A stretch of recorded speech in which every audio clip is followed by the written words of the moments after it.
आजच्या समारोपाच्या सत्राची सुरुवात आपण करतो आहोत। या सत्राचे माननीय विवेक सावंत सर, लेखक मिलिंद बोकील सर आणि डॉक्टर अजित रानडे हे मंचावर उपस्थित झालेले आहेत। या तिघांचंही स्वागत मी दत्ता नायक सरांना त्यांचंच एकेबाना हे पुस्तक देऊन त्यांनी करावं अशी विनंती करतो। आत्ताच या पुस्तकाचा उल्लेख भानू काळे सरांनी केला आणि त्यामुळे ते समयोचित ठरेल असं मला वाटतं। सुरुवातीला डॉक्टर अजित रानडे,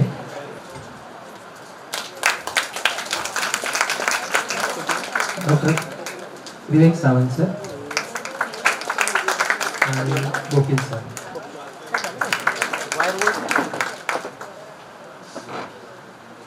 नायक सरांचे आभार।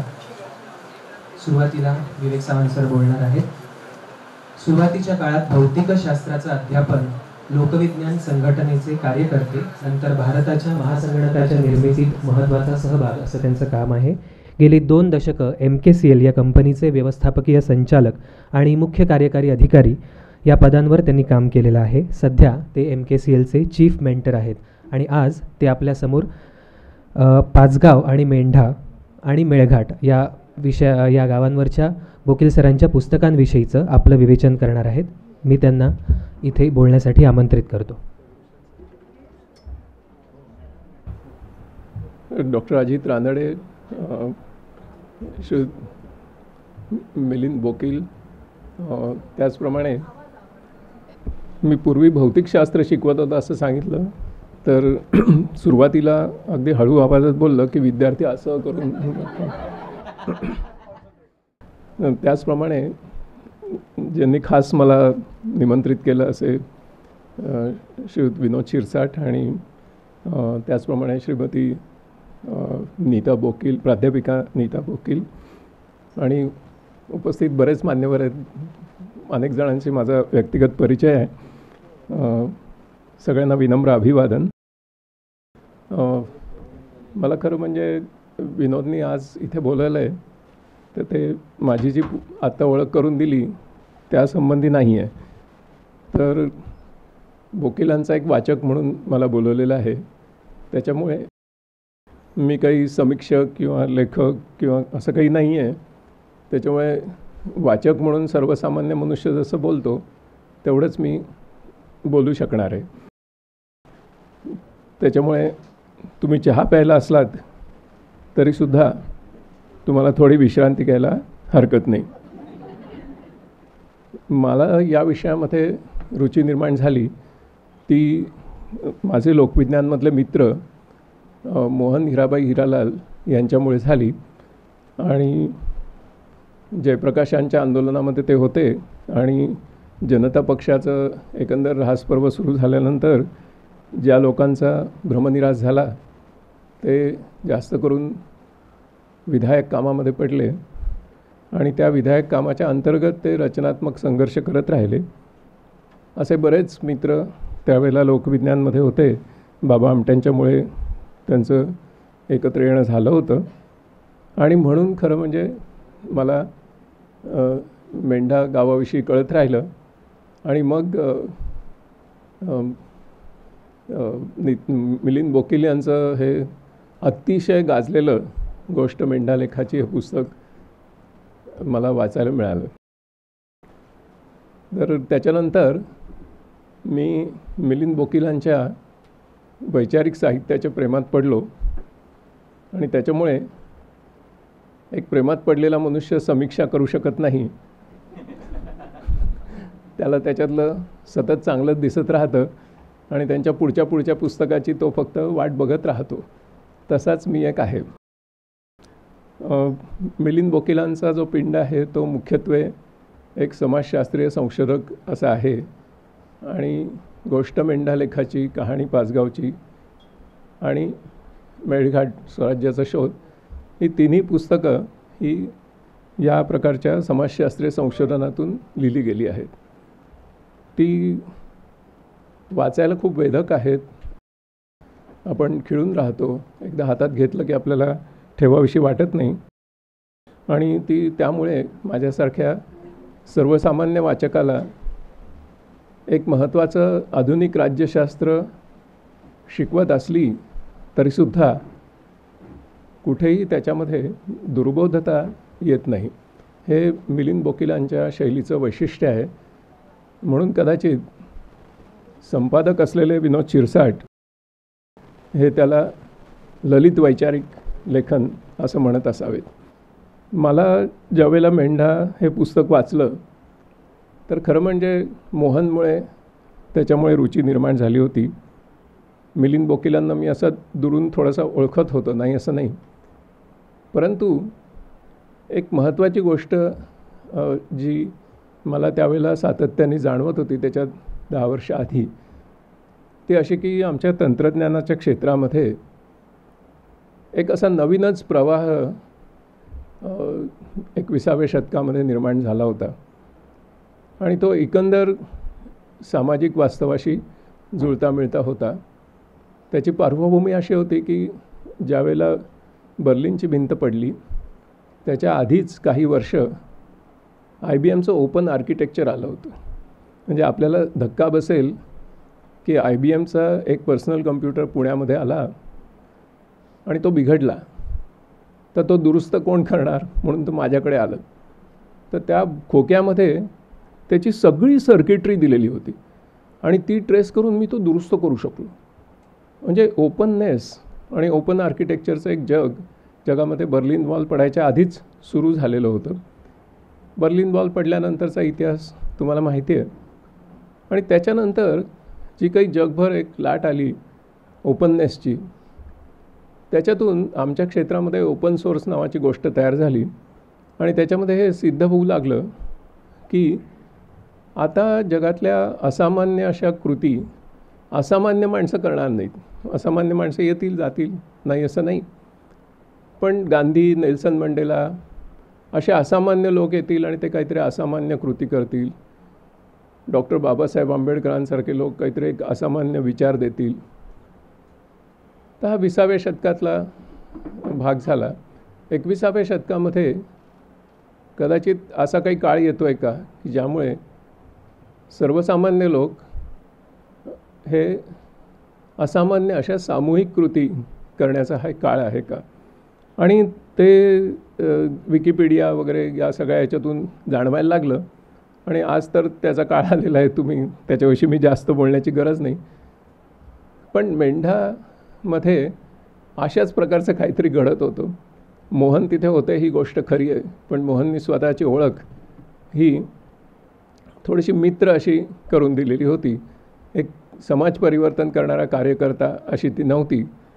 म्हणजे तुमच्या सगळ्यांच्या बरोबर मी आहे, मी कोणीतरी तुम्हाला वरतून काहीतरी द्यायला आलो आहे अशा भूमिकेतून ते नव्हतं.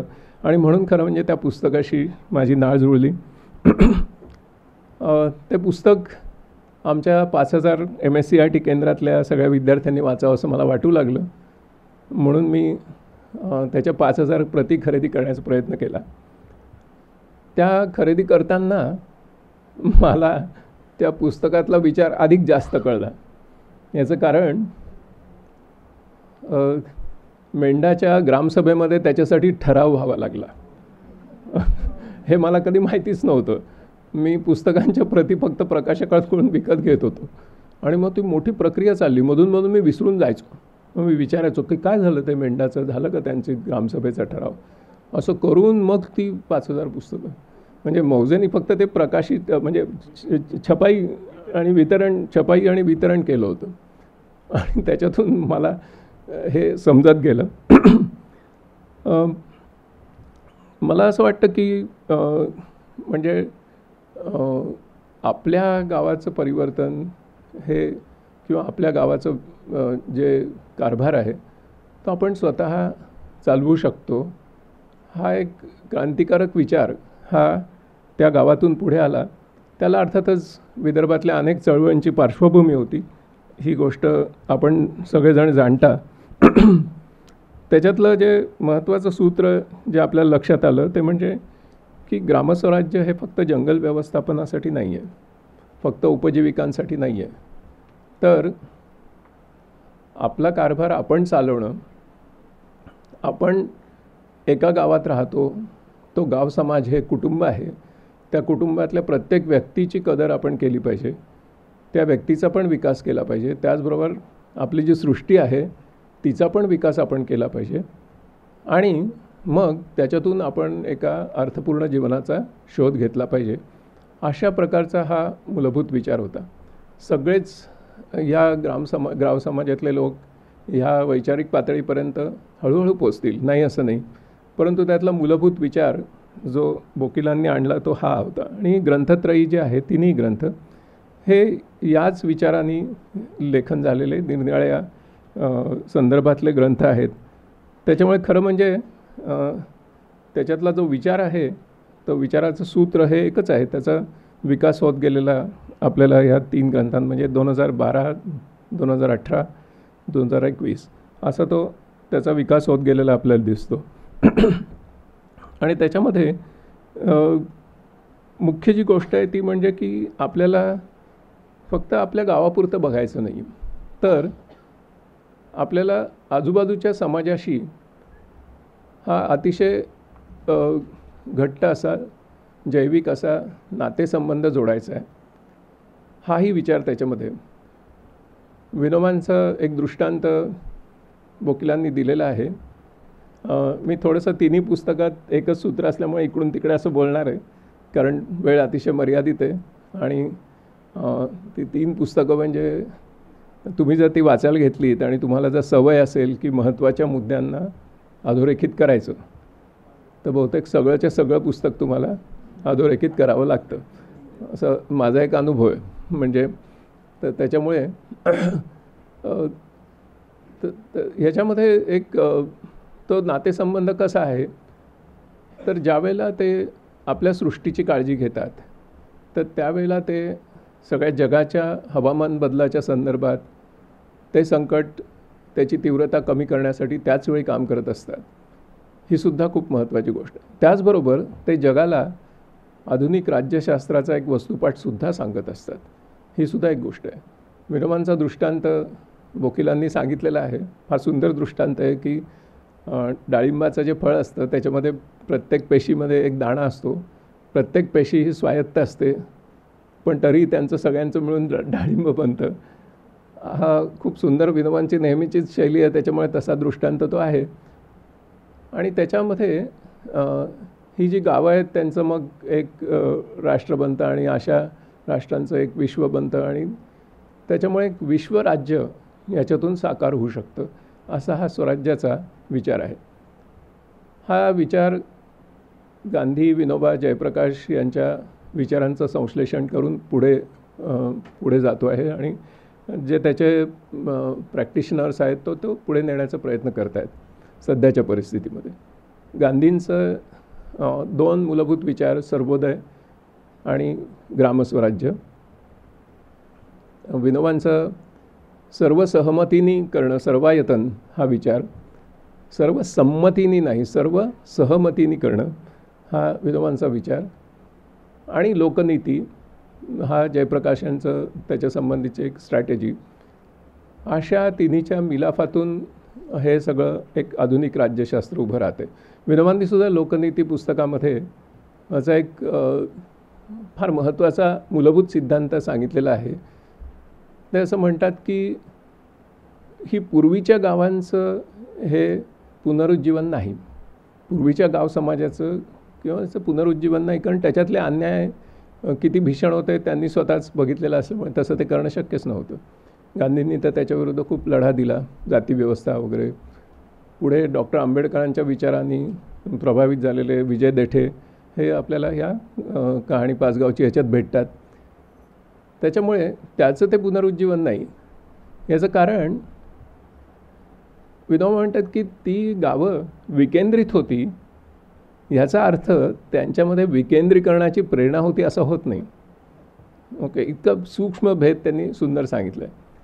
त्याच्यामुळे विकेंद्रीकरणाची प्रेरणा असणं आणि त्याचबरोबर सहभागी लोकशाही असणं, त्याचाही विनोबांनी खूप छान दृष्टांत दिलेला आहे. ते असं म्हणतात की तो म्हणजे जे तुमचं पार्लमेंट आहे ते सगळे मोठा दगड असेल तर मग तुमची विधानसभा छोटा दगड आहे, तुमचं जिल्हा परिषद अजून छोटा दगड आहे, तुमची पंचायत समिती अजून छोटा दगड आहे, तुमची ग्रामपंचायत अजून छोटा दगड छोटा छोटा होत गेला म्हणून त्याचं काही लोणी होतं का, असा प्रश्न विनोबा निर्माण. म्हणून ग्रामपंचायत आणि ग्रामसभा यांच्यातला फरक हा स्पष्ट करणं हे बोकिलांनी त्यांच्या पुस्तकांमधून आपल्यासारख्या लोकांसाठी ते अगदी नीट करून दाखवलं आहे. कारण आपण शहरात राहतो आणि इथे बसलेले बहुसंख्य लोक तसे असावेत, त्याच्यामुळे आपण या दोनमध्ये गल्लत करतो. त्याच्यामुळे गावाची सभा म्हणजे ग्रामसभा याच्यातही खूप आतमध्ये श्लेष आहेत पेसा कायद्याच्या अंतर्गत. ते बोकिलांनी खूप सुंदर मेळघाटच्या पुस्तकामध्ये उकळून दाखवलेले आहेत. परंतु ही जी ग्रामसभा आहे ही गावातले प्रश्न घेते, त्याच्यावर विचारविमर्श करते आणि सर्व सहमतीने एका निर्णयाप्रत येते. पूर्वी असं सांगितलं जायचं की संस्थात्मक स्वरूपामध्ये 2 फॉर्म्स असतात, एक चळवळ असते आणि एक संघटना असते. चळवळीमध्ये उत्स्फूर्तता असते, पण चळवळीमध्ये लाटा येतात आणि जातात. पण संघटनेमध्ये सातत्य असतं, पण ती उत्स्फूर्तता असतेच असं नाही. आणि या दोनची एकमेकांना गरज असते. मला असं वाटतं की ग्रामसभा हे असं एक अजब संश्लेषण आहे की ज्याच्यामध्ये ही चळवळीची उत्स्फूर्तता पण आहे आणि संघटनेचं सातत्य पण आहे. आणि त्याच्यामुळे हा एक नवीन असा आधुनिक असा लोकशाहीचा फॉर्म आहे की ज्याच्यामध्ये समन्यायी पद्धतीने रिसोर्सेसचं हे शेअरिंग होऊ शकतं. आणि त्याचबरोबर त्याच्यातलं महत्त्वाची गोष्ट म्हणजे की आपण आपल्या समस्या सोडवत असताना मोहननी आणलेलं त्यातलं इनोव्हेशन जे आहे ते म्हणजे ग्रामसभेबरोबर अभ्यास मंडळ. आता अभ्यास मंडळ ही जी गोष्ट आहे ती किती निगुतीने मोहन चालवतो त्याचा मला जो अनुभव आला तो सांगतो. की कोविडच्या काळात त्याचा फोन आला की आपण आता घरी बसून अभ्यास मंडळ चालवूया. म्हटलं विषय काय, म्हणे रोजगार, हरित रोजगार हा विषय. तर मग मी आणि आमचं MKCL सहकारी मोहन, नंतर विजय दैठे, नंतर आपले सतीश गोगुलवार असे 5-6 जण एकत्र झालो. आणि अहो म्हणजे घड्याळात बघून झूमवर मीटिंग सुरू व्हायची मोहनची. आणि मागच्या मीटिंगमध्ये काय झालं त्याची मिनिट्स, मग त्याची चर्चा, मग अभ्यास मंडळाचा फॉर्म. त्याच्यामुळे तुम्ही अभ्यास मंडळ चालवण्यासाठी आणि विषयाचा खोलात जाऊन अभ्यास करण्यासाठी तुम्ही सुशिक्षित किंवा काही पदवीधर असावे लागता हा गैरसमज जो काढून टाकला गेला. म्हणजे ज्ञानसत्तेमध्ये जो अभिजन वर्चस्ववाद असतो त्याला मोहननी दिलेलं एक फार मोठं उत्तर आहे असं मला वाटतं.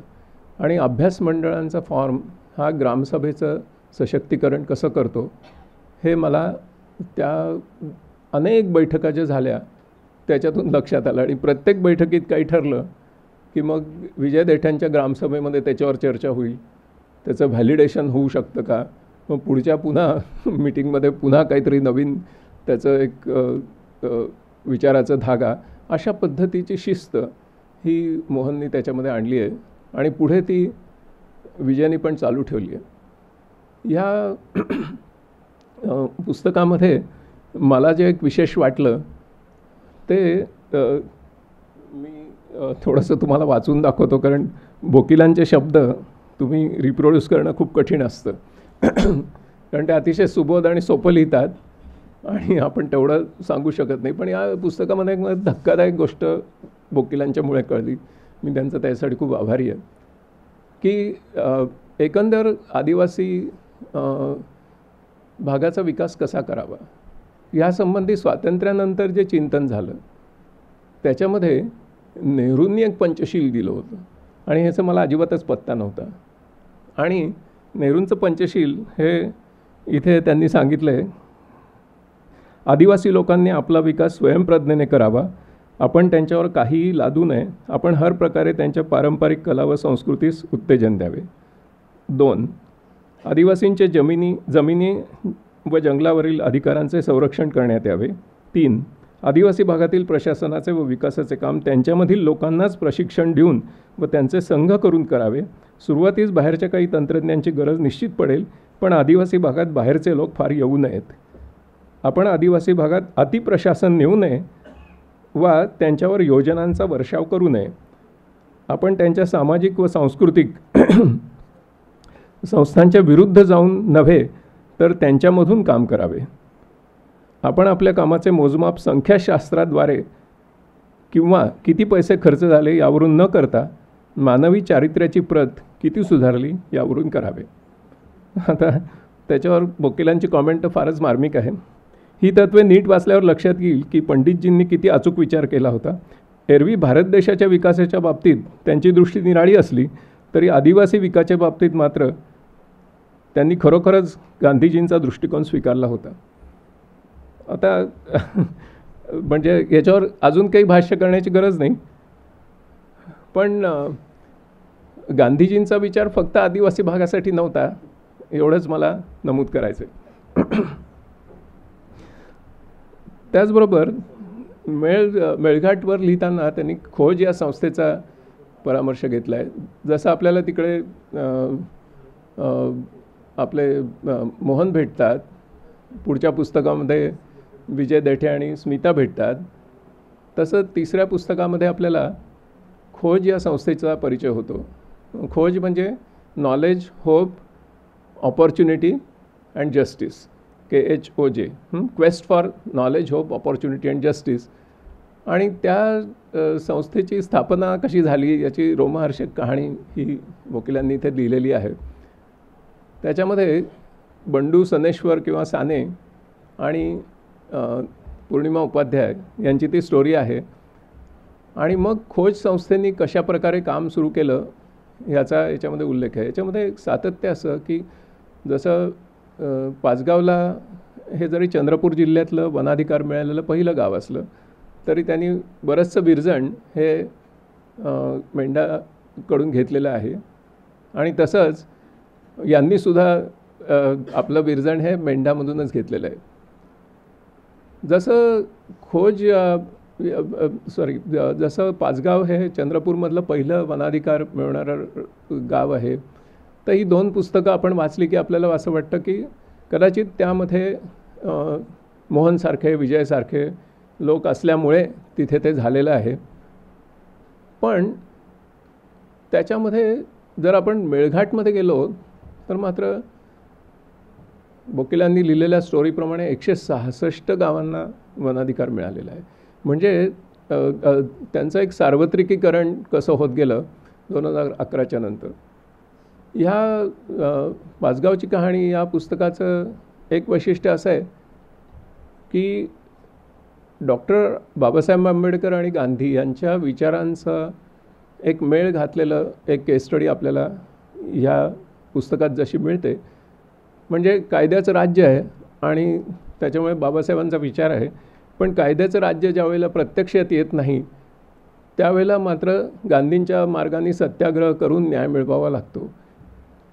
आणि त्याच्यामुळे पाचगावची कहाणी हे जे पुस्तक आहे ते अतिशय रोमहर्षक आहे. म्हणजे पानापानावर तुम्हाला सत्याग्रह आणि संघर्ष दिसतो. मेंढा गावाला अशा प्रकारच्या अडचणी कमी आल्या, पण पाचगावची मात्र प्रत्येक क्षणी परीक्षा बघितली गेली आहे. पाचगावची कहाणी हे पुस्तक तुम्ही वाचताना जर पृष्ठ क्रमांक 60 ते 77 वाचली तर तुमच्या अंगावर काटा येईल की प्रत्येक वेळी अहिंसक सत्याग्रह कसा करायचा याची त्या समाजाची झालेली परीक्षा ही आपला थरकाप उडून देते. आणि आपल्याकडची जी नोकरशाही आहे ती किती अन्याय करू शकते, किती टोकाला जाऊ शकते ह्याचं प्रत्यंतर आपल्याला येतं. या तिन्ही पुस्तकांमध्ये शासन, प्रशासन, त्याच्यातली नोकरशाही, पोलीस, त्याचबरोबर न्यायालय, राज्यपालांकडचे काही संवेदनशील असे प्रशासकीय अधिकारी ज्यांची नावंसुद्धा ह्याच्यामध्ये घेतलेली आहेत, त्याचबरोबर कार्यकर्ते, जनवकिली करणाऱ्या किंवा त्यांची बाजू मांडणाऱ्या अशा नागरी संघटना, नागरी ग्रुप्स असे या, आणि स्वयंसेवी कार्य करते आणि त्याचबरोबर राष्ट्रीय आंतरराष्ट्रीय पातळीवरून यांना मदत करणाऱ्या UNDP वगैरे सारख्या संस्था, अशा सगळ्यांचा एक कॉम्प्लेक्स असा मेळ ह्या पुस्तकांमध्ये आपल्याला दिसतो. आणि त्याचबरोबर मेळघाटमध्ये जे पुढे जाऊन आपल्याला बघायला मिळतं ते हे की म्हणजे मेळघाटमध्ये मेळ आहे का, असाच प्रश्न त्यांनी उपस्थित केला आहे. आणि नंतर मग त्याचं हे देताना त्यांनी एक जो पॅरेग्राफ लिहिला आहे तो मी थोडक्यात तुम्हाला सांगतो, म्हणजे तुमची थोडीशी करमणूक होईल. तर ते म्हणतात की या निमित्ताने आणखी एका गोष्टीचा विचार करण्यासाठी आपण आपल्या सोयीकरता नैसर्गिक घटकांना नावे देतो. जंगल, माळरान, गायरान, तलाव, डोंगर, टेकड्या, ओढे, नद्या इत्यादी. मात्र निसर्ग किंवा सृष्टी म्हटली की सगळी एकच असते किंवा सगळ्या घटकांनी मिळून बनलेली असते. टेकडीपासून ओढा वेगळा काढता येत नाही, ओढ्यापासून तलाव. शिवाय आपण आपल्या मानवी व्यवहारांच्या सोयीकरता त्यांच्या मालकी वेगवेगळ्या विभागांना देतो. मात्र प्रत्यक्षात निसर्गाचा कोणी मालक होऊ शकत नसतो. निसर्गातल्या सर्व घटकांचा सृष्टी म्हणून साकल्याने विचार करून ती एक परिसंस्था म्हणजे इकोसिस्टीम आहे समजून तिचे संवर्धन करायचे असते. हा धडा यातून शिकायला मिळतो. ही गोष्ट शासनाने सुद्धा लक्षात ठेवण्यासारखी आहे. प्रशासकीय सोयीसाठी निरनिराळी खाती आणि विभाग असतात, पण त्यांचा अर्थ निसर्ग संपदा आपल्या मालकीची आहे असे या विभागांनी समजण्याचे कारण नाही. सध्या तसे झाले आहे. आता बघा, सध्या तसे झाले आहे, त्यामुळे ही विपरीत परिस्थिती ओढवते. म्हणजे डोंगर माथ्यावरचे जंगल वन विभागाचे, उतारावरचे गायरान महसूल खात्याचे, त्यातील खनिज खाणकर्म विभागाचे, ओढे नद्या जलसंधारण विभागाचे, तलाव पाटबंधारे खात्याचा, त्यातले मासे मत्स्य विभागाचे, आणि ते पकडायची सहकारी व्यवस्था असेल तर तिचे नियमन करणार सहकार विभाग. यात जनता आहे कुठे? ज्यांच्या मालकीचे राष्ट्र ते लोक कुठे आहेत? हे सगळे गंभीर धोरणात्मक प्रश्न आहेत आणि त्यांच्या सोडवणुकीचा प्रयत्न आपण सतत केला पाहिजे. म्हणजे गाव समाजापुढचे जे प्रश्न आहेत त्याचं इतकं सुंदर विवेचन हे बोकिलांनी इथे आपल्यासमोर केलेलं आहे. त्याच्यातली जी व्यामिश्रता आहे, आणि म्हणून मेळघाटचं जे वैशिष्ट्य ते लिहितात की याच्यामध्ये हा एकमेळ घातला गेला. म्हणजे त्याला इंग्लिशमध्ये कॉन्व्हर्जन्स शब्द आहे की निरनिराळ्या डिपार्टमेंट्सना एकत्र आणून या स्वयंसेवी संस्थांमुळे आणि तिकडच्या ग्रामसभांच्या सहकार्यामुळे निरनिराळ्या योजना एकत्र आणून त्या कॉन्व्हर्जंट स्वरूपामध्ये तिथे राबवल्या गेल्या. या सगळ्या पुस्तकांमध्ये बोकिलांची अनेक वाक्य ही अक्षरशः सुविचारासारखी शाळांमध्ये लिहून ठेवावी अशी आहेत. ही तिन्ही पुस्तकं जी आहेत खरं म्हणजे रॅपिड रीडर म्हणून 9वी ते 12वी ह्या वयोगटामध्ये मुलांना देण्याची गरज आहे. तर मग एका नव्या लोकशाहीचा अंदाज त्यांना येईल. कारण आपण एक ब्रिटिशांकडून घेतलेली जुनी लोकशाही आहे, ती जशी तशी स्वीकारली. तिला आपण प्रातिनिधिक लोकशाही असं म्हणतो. त्या प्रातिनिधिक लोकशाहीचे बाभाडे काढणारं एक मोठं प्रकरण ह्याच्यामध्ये आहे. त्याच्यात मी वेळेच्या अभावी जाणार नाही, ते तुम्ही वाचा. फारच तुम्हाला ते भेदक आहे. तुम्हाला सारखं त्याची प्रचिती आत्ता सध्या तुम्ही सगळेच पुणे शहरात राहता, तुम्ही विकास पीडित आहात. त्याच्यामुळे तुम्हाला रस्त्याने जाताना तुमच्यावर होणाऱ्या अन्यायाकडे तुम्ही कसं बघ्याची भूमिका घेऊन बघता. या तुमच्या बघ्याच्या भूमिकेवर बोकिलांनी ताशेरे मारलेले आहेत. परंतु त्याच्यामुळे मी त्याच्यात जात नाही. परंतु जर कॉन्व्हर्जन्स केला तर काय काय होतं त्याचं एक छोटंसं उदाहरण हे एका गावातलं दिलेलं आहे. ते असं आहे की त्या गावाला ते गाव म्हणजे धरणामध्ये बुडालेलं आहे म्हणून त्यांना पुनर्वसित केलेलं आहे. आणि मग त्या पुनर्वसन झाल्यानंतर त्यांना त्या धरणातल्या पाण्याचे अधिकार मिळालेले आहेत. आणि मग त्या पाण्याचे अधिकार मिळाल्यानंतर तो तलाव खूप मोठा आहे आणि यांना त्याच्यातले 23 हेक्टरचेच अधिकार मिळालेले आहेत. आता कसं करायचं? तर मग नाहीच तुमचे अधिकार असं म्हणणारी नोकरशाही आहे. मग हे म्हटलं ठीक आहे 23 एकर आपण हे करून त्याच्यात भिंत बांधूया आणि तेवढ्याच याच्यात मत्स्य उत्पादन करू. मग त्याच्यानंतर जे इनोव्हेशन होतं ते म्हणजे की त्याच्यावर फलाट बांधायचे, त्याच्या खाली केज फिशिंग म्हणजे खाली पिंजरे सोडून त्याच्यामध्ये मग माशांची पैदास करायची. तर म्हणजे निरनिराळ्या विभागांमध्ये जर सहकार्य झालं तर अशी कितीतरी सोल्युशन्स निघू शकतात. हे आपल्याला या पुस्तकामध्ये अनेक ठिकाणी असं वाचायला मिळेल. पण मुख्य जो भाग आहे तो म्हणजे पुनर्वसित झालेल्या गावांना ज्यांची जमीन बुडते त्यांना पाण्यावरचा अधिकार मिळणं हे एक इनोव्हेशन आपल्याला ह्या पुस्तकामध्ये वाचायला मिळतं आणि आपल्याला खूप दिलासा मिळतो. कारण नाहीतर पुनर्वसन झालेलं गाव म्हणजे उजाड झालेलं गाव असतं, त्यांना काहीच नाही, जमीन नाही, जंगल नाही, काहीच नाही. तर पाण्यावरचा अधिकार कसा मिळतो आणि राज्यघटनेच्या मार्गाने जाऊन तो कसा मिळतो हे आपल्याला वाचायला मिळेल. ह्या पुस्तकामध्ये म्हणजे स्वराज्य आणि विकास या दोनचा अन्योन्य संबंध हा वकिलांनी खूपच छान सांगितलेला आहे आणि त्या दोन्ही कल्पनांचा विकास हा त्यांनी याच्यामधून केला आहे. स्वराज्यातून विकास होतो आणि विकासाच्या अंतिम अवस्थेचे नाव स्वराज्य हेच असते. अशी काही वाक्य ही खूप मूलभूत आहेत. त्याच्यामध्ये ते असं म्हणतात की शेवटी विकास म्हणजे काय असतो, तर आपले भवितव्य आपल्या हातात आहे आणि आपण ते प्रयत्नाने घडवू शकतो हे समजण्याचे आणि तसे प्रत्यक्षात वागण्याचे स्वातंत्र्य. हे करताना समूह कधी चुकतील, कधी धडपडतील, कधी अपयश येईल, पण तशा चुका करण्याचे स्वातंत्र्य हेही या प्रक्रियेचाच भाग आहे. त्याच्यामुळे विकासाचं एक व्यवस्थित व्याख्या आणि त्याचबरोबर हक्क आणि अधिकार मिळणं ही स्वराज्याची पहिली पायरी आणि त्याचं रूपांतर विकासाच्या पर्यायांमध्ये करणं ही दुसरी पायरी. त्याच्यामुळे या विकास आणि स्वराज्य या दोनचं सांगड त्यांनी सुंदर घातली आणि त्याच्यामुळे गांधींची जी व्याख्या आहे ती कळायला आपल्याला खूप मदत होते. गांधींनी स्वराज्य या शब्दाची व्याख्या, स्वराज्याचे बरेच अर्थ होते, टिळकांचा एक अर्थ होता वगैरे वगैरे, पण स्वराज्य म्हणजे स्वतःचे स्वतःवरील राज्य ही जी गांधींची व्याख्या आहे तर ती एक परिपूर्ण अशी व्याख्या आहे. मॉडर्न पॉलिटिकल सायन्सचे अभ्यासक हे गांधींना राज्यशास्त्राच्या बाबतीमध्ये ते अराज्यवादी समजतात, परंतु जर नीट आपण वाचन केलं तर गांधी हे अराज्यवादी नसून स्वराज्यवादी आहेत आणि स्वराज्य म्हणजे स्वतःचे स्वतःवरील राज्य या अर्थाने ते स्वराज्यवादी आहेत.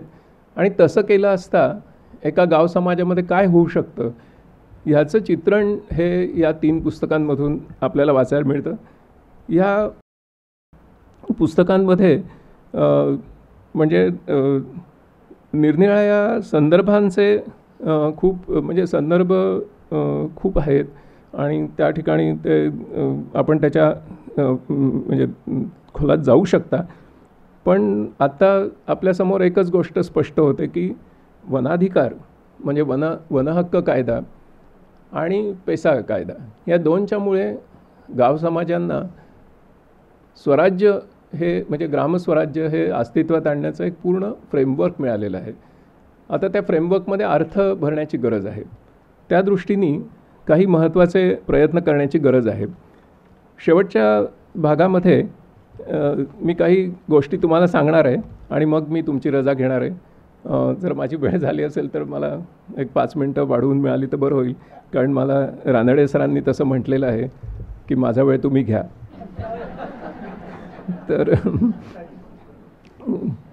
तर मी एकदा निर्माणच्या कामासाठी भेंडीकनार नावाच्या एका गावात गेलो होतो गडचिरोलीच्या, आणि तिथे त्या गावातल्या लोकांना मी खूप प्रश्न विचारत होतो. आणि मग त्यांना मी सहज म्हटलं की तुमच्या गावात TV किती आहेत, कारण काही TV अँटेना अशा दिसत होत्या. तर ते सगळे लोक हसायला लागले. ते म्हणाले काहीतरी काय, इथे वीजच नाही आहे. 91 साली 1 तास वीज आली होती आणि ती जी गेली आहे ती आत्तापर्यंत नाहीच आहे. तर मी म्हटलं असं कसं झालं, तर म्हणे नक्षलवाद्यांनी जंगलात तारा तोडून नेल्या आणि तेव्हापासून वीजच नाही. म्हटलं इथे तर सगळे वायर दिसत आहेत तुमच्या ह्याच्यात, सगळं वायरच अशा दिसत होत्या, केबल दिसत होत्या, ओव्हरहेड केबल्स, त्यामुळे ती गेलेली आहे. मग मला अतिशय दुःख झालं की स्वातंत्र्य मिळालेलं एवढी वर्ष झाली आहेत आणि आपण काय महासंगणक वगैरे काहीतरी गोप्पा करतो, हे काय भयंकर आहे. म्हणून मी काढता पाय घेत होतो. तितक्यात ते लोक असं म्हणाले की तुम्ही आम्हाला खूप प्रश्न विचारलेत, तर तुम्ही कोण आहात? तर म्हणजे आपले कपडे आणि एकंदर ते सगळं कम्युनिकेशन बॅरियर असतं. तर मग मी म्हटलं की मी राणीताईंचा भाऊ आहे, म्हणजे राणी बंग त्याबरोबर होत्या. तर मग तितक्यात आमच्या अमृत बंगनी विचारलं त्या लोकांना की तुम्हाला MSCIT माहिती आहे का? तर मी म्हटलं अरे ज्या गावात वीज नाही आहे 91 सालापर्यंत, तिथं कसलं आलं MSCIT आमचा कोर्स MKCLचा. तर एका अंगावर डाग पडलेले टी शर्ट घातलेला एक असा कॅप घातलेला मुलगा होता, काळा काळा. तो म्हटला माझं झालं आहे म्हणाला. मला धक्काच बसला. तो म्हटला मी तिकडे ब्रह्मपुरीला जातो आणि तिथून मी केलं आहे. मग माझ्या लक्षात आलं की मग 2012 साली जेव्हा हे पुस्तक वाचलं तर म्हटलं आपल्या प्रत्येक MSCIT केंद्रातल्या प्रत्येक मुलाला हे पुस्तक वाचून दाखवलं पाहिजे. म्हणून मी खरं म्हणजे ते घेतलं. पाचगावची कहाणी या पुस्तकाची तर धमाल आहे. पाचगावची कहाणी तसं मला 5000 कॉपीज लवकर मिळाल्या विनोदच्या कृपेने, पण कारण ते साधना प्रकाशनीने केलं होतं. पण पाचगावची कहाणी हे पुस्तक मी निरनिराळ्या क्षेत्रातल्या विद्वानांना भेट म्हणून देत होतो काही वर्ष. त्यातली एक गोष्ट मी सांगीन तुम्हाला की प्रोफेसर DV फाटक म्हणजे IIT पवईचे कम्प्युटर सायन्सचे हेड होते आणि सिलिकॉन व्हॅलीमधले जे मोठे मोठे भारतीय आहेत जे यशस्वी झाले आहेत, ज्यांनी दशकोटींमध्ये ग्रँट्स IIT बॉम्बेला दिले, त्यांचे ते विद्यार्थी. ते फाटक सर त्यांचे प्रोफेसर. तर DV फाटकांना मी हे पुस्तक दिलं आणि ते माझ्या ऑफिसमधून बाहेर पडून गाडीत बसत होते, त्यावेळी मी दिलं. ह्या माणसाचा मला 3 तासांनी सद्गतीत होऊन फोन आला.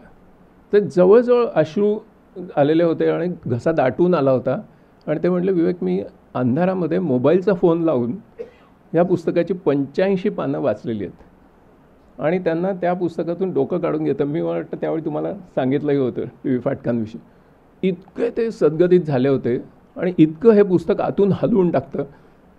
मी त्यांना विचारलं सर काय झालं, तर म्हणाले अरे काही हे जग माहितीच नव्हतं रे. IITत बसून हे जग माहितीच नाही. म्हणजे IITतल्या सायंटिस्टना हे प्रश्न कधीच कळत नाहीत आणि त्याच्यामुळे तुम्ही हे सर्वात जे उच्च पदांवर लोक आहेत त्यांना तुम्ही नुसतं वाचू नका, तुम्ही त्यांना पण भेट द्या, असं सांगण्यासाठी मी हे सांगतो आहे. दुसरी गोष्ट म्हणजे की ते वाचताना मी एकदा बीडला चाललो होतो. तर बीडमध्ये खूप रात्र झाली म्हणून आमच्या एका भगवानगडाच्या खाली त्या सेंटरला फोन केला. म्हटलं काहीतरी खिचडी वगैरे तुझ्या घरी केलीस तर बरं होईल म्हणून गेलो आणि सहज त्यांच्या मुलीला विचारलं की आता कुठलं पुस्तक वाचतेस, तर म्हणे तुम्ही ते पाचगावची कहाणी पुस्तक पाठवलं ना ते मी वाचते.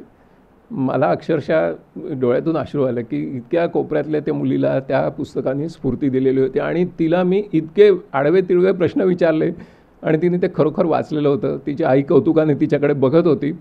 हा माझा एक व्यक्तिगत त्याच्यासंबंधीचा अनुभव होता. बोकिलांच्या याच्यानी प्रभावित होऊन मी ओरिसामध्ये ग्रामसभा सशक्तीकरण कार्यक्रमाचं संपूर्ण सॉफ्टवेअर फ्री केलं. ओरिसामध्ये पालिसभा आहेत आणि ग्रामस्वराज्य सर्वात चांगलं इम्प्लिमेंट करणारं राज्य माझ्या माहितीतलं ओरिसा आहे. तिथे 56,000 पालिसभा आणि त्याच्या ज्या सेक्रेटरी बाई होत्या त्या वरतून आदेश सोडणं असं त्यांचा एक ठेका होता. त्यांच्याशी माझी भेट झाली, अपघाताने झाली. मी ओरिसामध्ये आमचं कॉर्पोरेशन चालू. तर त्यांना मी बोकिलांचे विचार सगळे समजून सांगितले. तर त्या बाईंमध्ये हळूहळू परिवर्तन झालं. मग त्या म्हटलं you tell me how to do it. मग 312 ब्लॉक्समध्ये 6,000 लोकांचं ट्रेनिंग केलं आणि सर्व पालिसभांनी आणि ग्रामसभांनी स्वतःचं नियोजन स्वतः केलं. त्या पंचायत राजच्या सेक्रेटरी होत्या, स्वतः केलं. आणि तुम्हाला आश्चर्य वाटेल की त्यांनी प्रत्येकाने नियोजन करताना त्यांचं संगणकीकरण करताना चूक होऊ नये अशा पद्धतीचे फॉर्म्स आम्ही डिझाईन केले. आणि मला सांगायला आनंद वाटतो की ते फॉर्म्स त्या 6,000 लोकांनी भरले. पालिसभांमधून ग्रामसभात आले, ग्रामसभातून ते तालुक्याच्या गावी आले, तिथे भरले गेले. आणि तिथून मी रात्री असा एक मोठा स्क्रीन लावला त्यांच्या सचिवालयामध्ये आणि जसे जसे फाईल्स अपलोड होत होत्या तसे दाखवत होतो. तर सगळे सचिव हे क्रिकेटच्या मॅचमध्ये स्कोअर वाढत गेल्यानंतर जसे टाळ्या वाजवतात तसे ते वाजवत. 1 कोटी फाईल्स ह्या अपलोड झाल्या आणि बाईंनी त्या गावांना जे ग्रामसभांना जे फंड्स रिलीज करायचे, त्यांचे पॅन कार्ड वगैरे सगळं होतं रिलीज करायचे होते, ते एप्रिल महिन्याच्या एंडला पूर्णपणे रिलीज झालं होतं. म्हणजे बोकिलांच्या पुस्तकाचा काय प्रभाव पडू शकतो हे मी तुम्हाला सांगू इच्छितो. म्हणजे वाचकावर काय काय परिणाम होतात. एखाद्या जर तुम्ही जबरदस्त पुस्तक लिहिलं हलवून टाकणार तर एक IAS अधिकाऱ्यालासुद्धा मी पूर्णपणे तोंड देऊ शकलो. अदरवाईज त्यांनी मला एक पूर्ण हायरार्किकल असं सगळं करायला सांगितलं होतं ज्याच्यातून काहीच झालं नसतं. लोकांना ते स्वतःचं नियोजन असं वाटलंच नसतं, पण तसं होऊ शकलं. त्याचबरोबर 2018मध्ये जेव्हा जीवा पांडू गावित यांनी नाशिकहून मोर्चा काढला, तर मी त्यावेळी आजारी होतो. 2018 सालचा मार्च महिना होता आणि वकिलांचा माझ्यावर प्रचंड प्रभाव आहे. मी त्यांना आत्तापर्यंत कधीही हे सांगितलं नाही, ते कारण ते एम्बॅरेस होतील म्हणून मी कधी सांगितलं नाही. पण तुम्हाला सांगणं आवश्यक आहे की तो मोर्चा निघाल्यानंतर पाय पूर्ण जळालेल्या बायका त्या आपल्याला दिसत होत्या. म्हणजे तो मोर्चा इतका हृदयद्रावक होता की तो वनहक्क मागण्यासाठी निघालेला होता. जरी ते जास्त करून वैयक्तिक वनहक्क मागत होते, तो एक सैद्धांतिक मतभेद सोडला. तर तो मोर्चा ज्यावेळी ठाण्यामध्ये आला त्यावेळी आश्चर्य वाटेल, सगळे लाल झेंडे होते त्यांच्या हातात. तरीसुद्धा शिवसैनिक त्यांना जेवायला घालत होते रस्त्यावर. म्हणजे त्या दोन विचारप्रवाहांचा विरुद्ध आहे असं चालू होतं. तर माझ्या हृदयामध्ये पिळवटून आलं की अरे काय हे, हा छोटासा एक वनहक्क देण्यासाठी आपण काही नाही करू शकत. म्हणून मी कुमार शिराळकर आमचे मेंटर त्यांना शरण गेलो. कारण त्यांच्या गावामध्ये आम्ही वनहक्काचा 137 हेक्टरवर एक मोठा प्रकल्प केला होता. दरा चिंचोरा नंदुरबारमध्ये त्यांचं गाव, तिथे वनहक्क मिळाले होते आणि 137 हेक्टरवर आम्ही पूर्ण इको रिस्टोरेशनचा प्रकल्प, आजही तुम्ही बघू शकता. उनपदेवला तुम्ही गेलात तर शेजारीच पूर्ण म्हणजे हिरवा कंच असा तो प्रदेश तुम्हाला कुमार शिराळकरांचा दिसू शकेल. शिराळकर गेले त्यावेळेला शोकसभेमध्ये मी ठराव मांडला होता की आपण त्याला कुमार वन असं नाव द्यावं. ग्रामसभा किती जागृत असतात तुम्ही बघा. त्यांनी माझा ठराव रिजेक्ट केला आणि ते काय म्हणाले, याला कुमार वन असं नाव नाही देणार, याला कुमार झाडी असं नाव देणार. ओके, कारण त्यांचा शब्द होता तो कुमार झाडी, म्हणून तिथे कॉम्रेड कुमार झाडी असं त्याचं नाव आहे. आणि विनोबांनी जे सांगितलं की तुम्ही गावात गेलात तर तिथे तुमची हाडं पडली पाहिजे, तसं शिराळकरांचं त्यांच्या मृतदेहाचं दहन झालं नाही, त्याचं आदिवासींच्या पद्धतीने दफन झालं. तर ते करत असल्यामुळे मी त्यांना म्हटलं की आपल्याला काहीतरी याच्यात करायचं.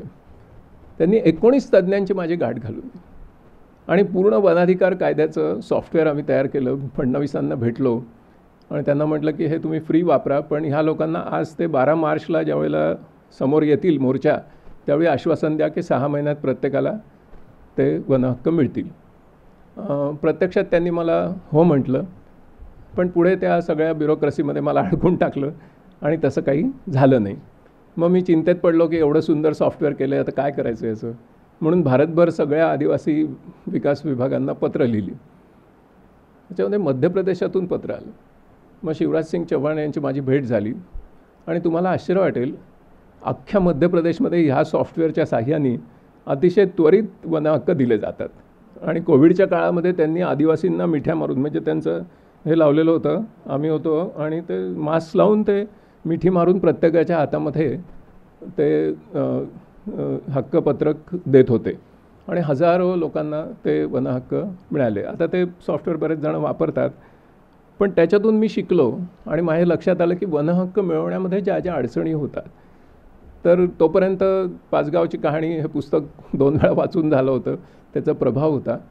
म्हणून मग त्याच्यामध्ये ह्या अडचणी पुढच्या लोकांना येऊ नयेत म्हणून दुसरी एक फॉरेस्ट राईट फॅसिलिटेशन सेंटर म्हणून नागपूरमध्ये काढलं.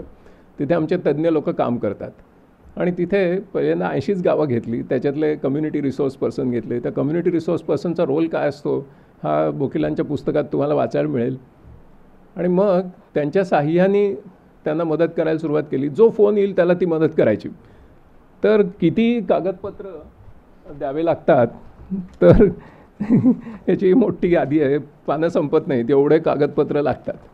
प्रत्येक स्टेजवर एक एक कागद त्यांना करून द्यावा लागतो आणि तशी ड्राफ्ट करून दिले की पटापटा गोष्टी पुढे जातात. त्यांचे फोन येतात त्यावेळी त्यांच्या भाषा समजण्याची गरज असते. अशा अनेक गोष्टी आहेत, पण म्हणजे त्यांना आपण अशा पद्धतीने मदत करू शकतो आणि मग हे काम जास्त लवकर वेगाने आपलं होऊ शकेल असा मला विश्वास वाटतो. कारण आधुनिक तंत्रज्ञान त्यात वापरलं जातं. आता मी थोडंसं आर्टिफिशियल इंटेलिजन्स पण वापरणार आहे. सुरुवात केली, अजून जाहीर सांगण्यासारखी गोष्ट अजून झालेली नाही, पण ते होऊ शकतं आणि त्याच्यामुळे त्यांच्या नियोजन प्रक्रियेला आपण खूप जास्त चांगली मदत ही करू शकतो. अखेर शेवटी मी वेळ खूपच ओलांडली आहे, एक पॅरा वाचून मी हे संपवतो की जी वकिलांची खरी इच्छा आहे ती तुमच्यापर्यंत पोहोचवणं माझं कर्तव्य आहे की सध्या आदर्शात्मक वाटली तरी स्वराज्य ही एक सुंदर संकल्पना आहे. भारतामध्ये तर तिला फार मोठा प्राचीन वारसा आहे. मुळात जरी ती राजकीय असली तरी जीवनाच्या सर्व क्षेत्रांना लागू होणारी आहे. आपल्या जीवनावर आपला ताबा असावा ही माणसाची प्राथमिक गरज आहे. आपल्याजवळ अन्नधान्याची खात्री असावी, आपल्याला आवडेल ते शिक्षण घेण्याची संधी मिळावी, आपल्या आरोग्याचे आपण रक्षण करावे, आपली भाषा जपता यावी, आपली कला संस्कृती अबाधित राहावी, आपल्यावर दुसऱ्या कोणाची सत्ता चालू नये, आपणही दुसऱ्या कोणावर वर्चस्व गाजवू नये आणि सर्वांसोबत आनंदाने जीवन जगावे, ह्यालाच स्वराज्य असे म्हणतात. या स्वराज्याचा शोध खरे तर सर्वांनीच घ्यायचा आहे, पण दुर्दैवाने शहरी, पांढरपेशा, मध्यमवर्गीय समाज या संकल्पनेला पारखा झालेला आहे. हे काम खरे तर मुंबई, पुणे, नागपूर, कोल्हापूरसारख्या शहरातील सुशिक्षित लोकांनी केले पाहिजे, परंतु आपल्या जीवनाची सूत्रे दुसऱ्यांच्या हाती सोपवण्यात त्यांनी धन्यता मानलेली आहे. त्यामुळे स्वराज्याचा शोध हा दूर डोंगर दऱ्यांमध्ये राहणाऱ्या गोंड, कोरकूंसारख्या आदिवासी समूहांना घ्यावा लागतो आहे.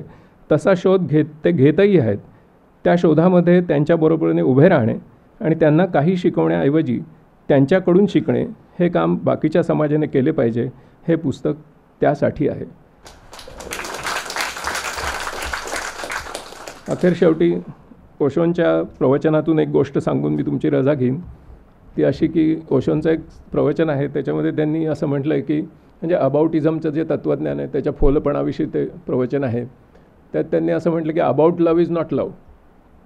You have to fall in love, then only you understand love. Otherwise, libraries are full of love and stories of love and lovers. But about love is not love.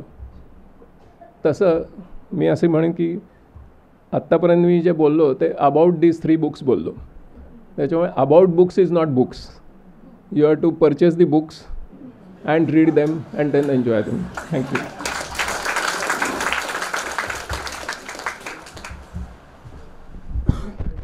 धन्यवाद विवेक सर.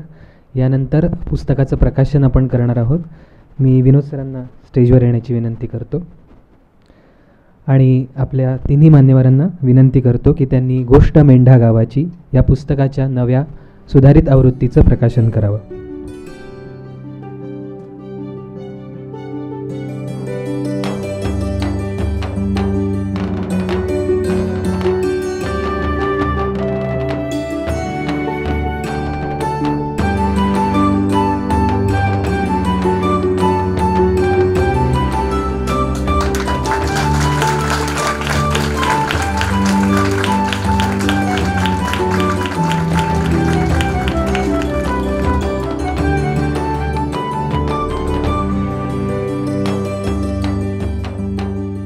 या पुस्तकाच्या नव्या आवृत्तीची पहिली प्रत नीता बोकील यांना विवेक सावंत सरांच्या हस्ते आपण भेट देणार आहोत.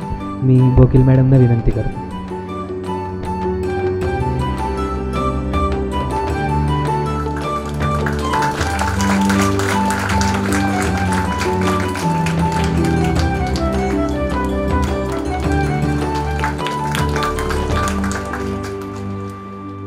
बोकील सरांचं हे पुस्तक आणि त्यांची साधना प्रकाशनाकडून आलेली इतर 2 पुस्तकं, याशिवाय इतर प्रकाशनाची काही पुस्तकं आपण खाली स्टॉलवरती विक्रीसाठी सवलतीच्या दरात ठेवलेली आहेत. याशिवाय त्यांची 2 ऑडिओ बुक्स, कहाणी पाचगावची हे 7 तासाचं ऑडिओ बुक आहे आणि मेळघाट शोध स्वराज्याचा हे 9 तासाचं ऑडिओ बुक आहे. आणि त्याचं विशेष म्हणजे ते स्वतः बोकील सरांच्याच आवाजात आहे. ते स्टोरीटेलवरती आहे. आपण त्याचाही जरूर लाभ घ्यावा. यानंतर आपण लेखकाचं मनोगत ऐकणार आहोत. अर्थात बोकील सरांची मी ओळख करून देणार नाही. त्यांना विनंती करतो की त्यांनी आपलं मनोगत व्यक्त करावं. व्यासपीठावरील माझे दोघेही मित्र, कुलगुरू डॉक्टर अजित रानडे, श्रीयुत विवेक सावंत आणि सभागृहात बसलेले सर्व मित्रमैत्रिणी, आज दिवसभर हे जे चर्चासत्र झालं त्याचा अनुभव कुणाही लेखकाला आनंद देणारा आणि त्याहीपेक्षा जास्त सद्गदित करणारा आहे. म्हणजे आपल्या साहित्याची चर्चा आणि चिकित्सा ही गोष्ट समाधानाची तर असतेच, पण आत्मपरीक्षणाला चालना देणारी सुद्धा असते. एरवी प्रत्येक लेखकाला आपल्या पुस्तकाबद्दल अपत्य प्रेमच म्हणजे मुलासारखंच प्रेम वाटत असतं आणि त्यामुळे त्याच्याकडे अलिप्तपणे किंवा वस्तुनिष्ठपणे पाहता येत नाही. तर अशावेळी अभ्यासक आणि समीक्षक हे मदतीला येत असतात आणि त्यांनी केलेल्या समीक्षेला जर सिद्धांतनाची जोड असेल तर मग ती गोष्ट केवळ उभयपक्षी समाधानाची न राहता एकंदर साहित्य व्यवहाराला, साहित्य चर्चेलासुद्धा त्याची मदत होत असते.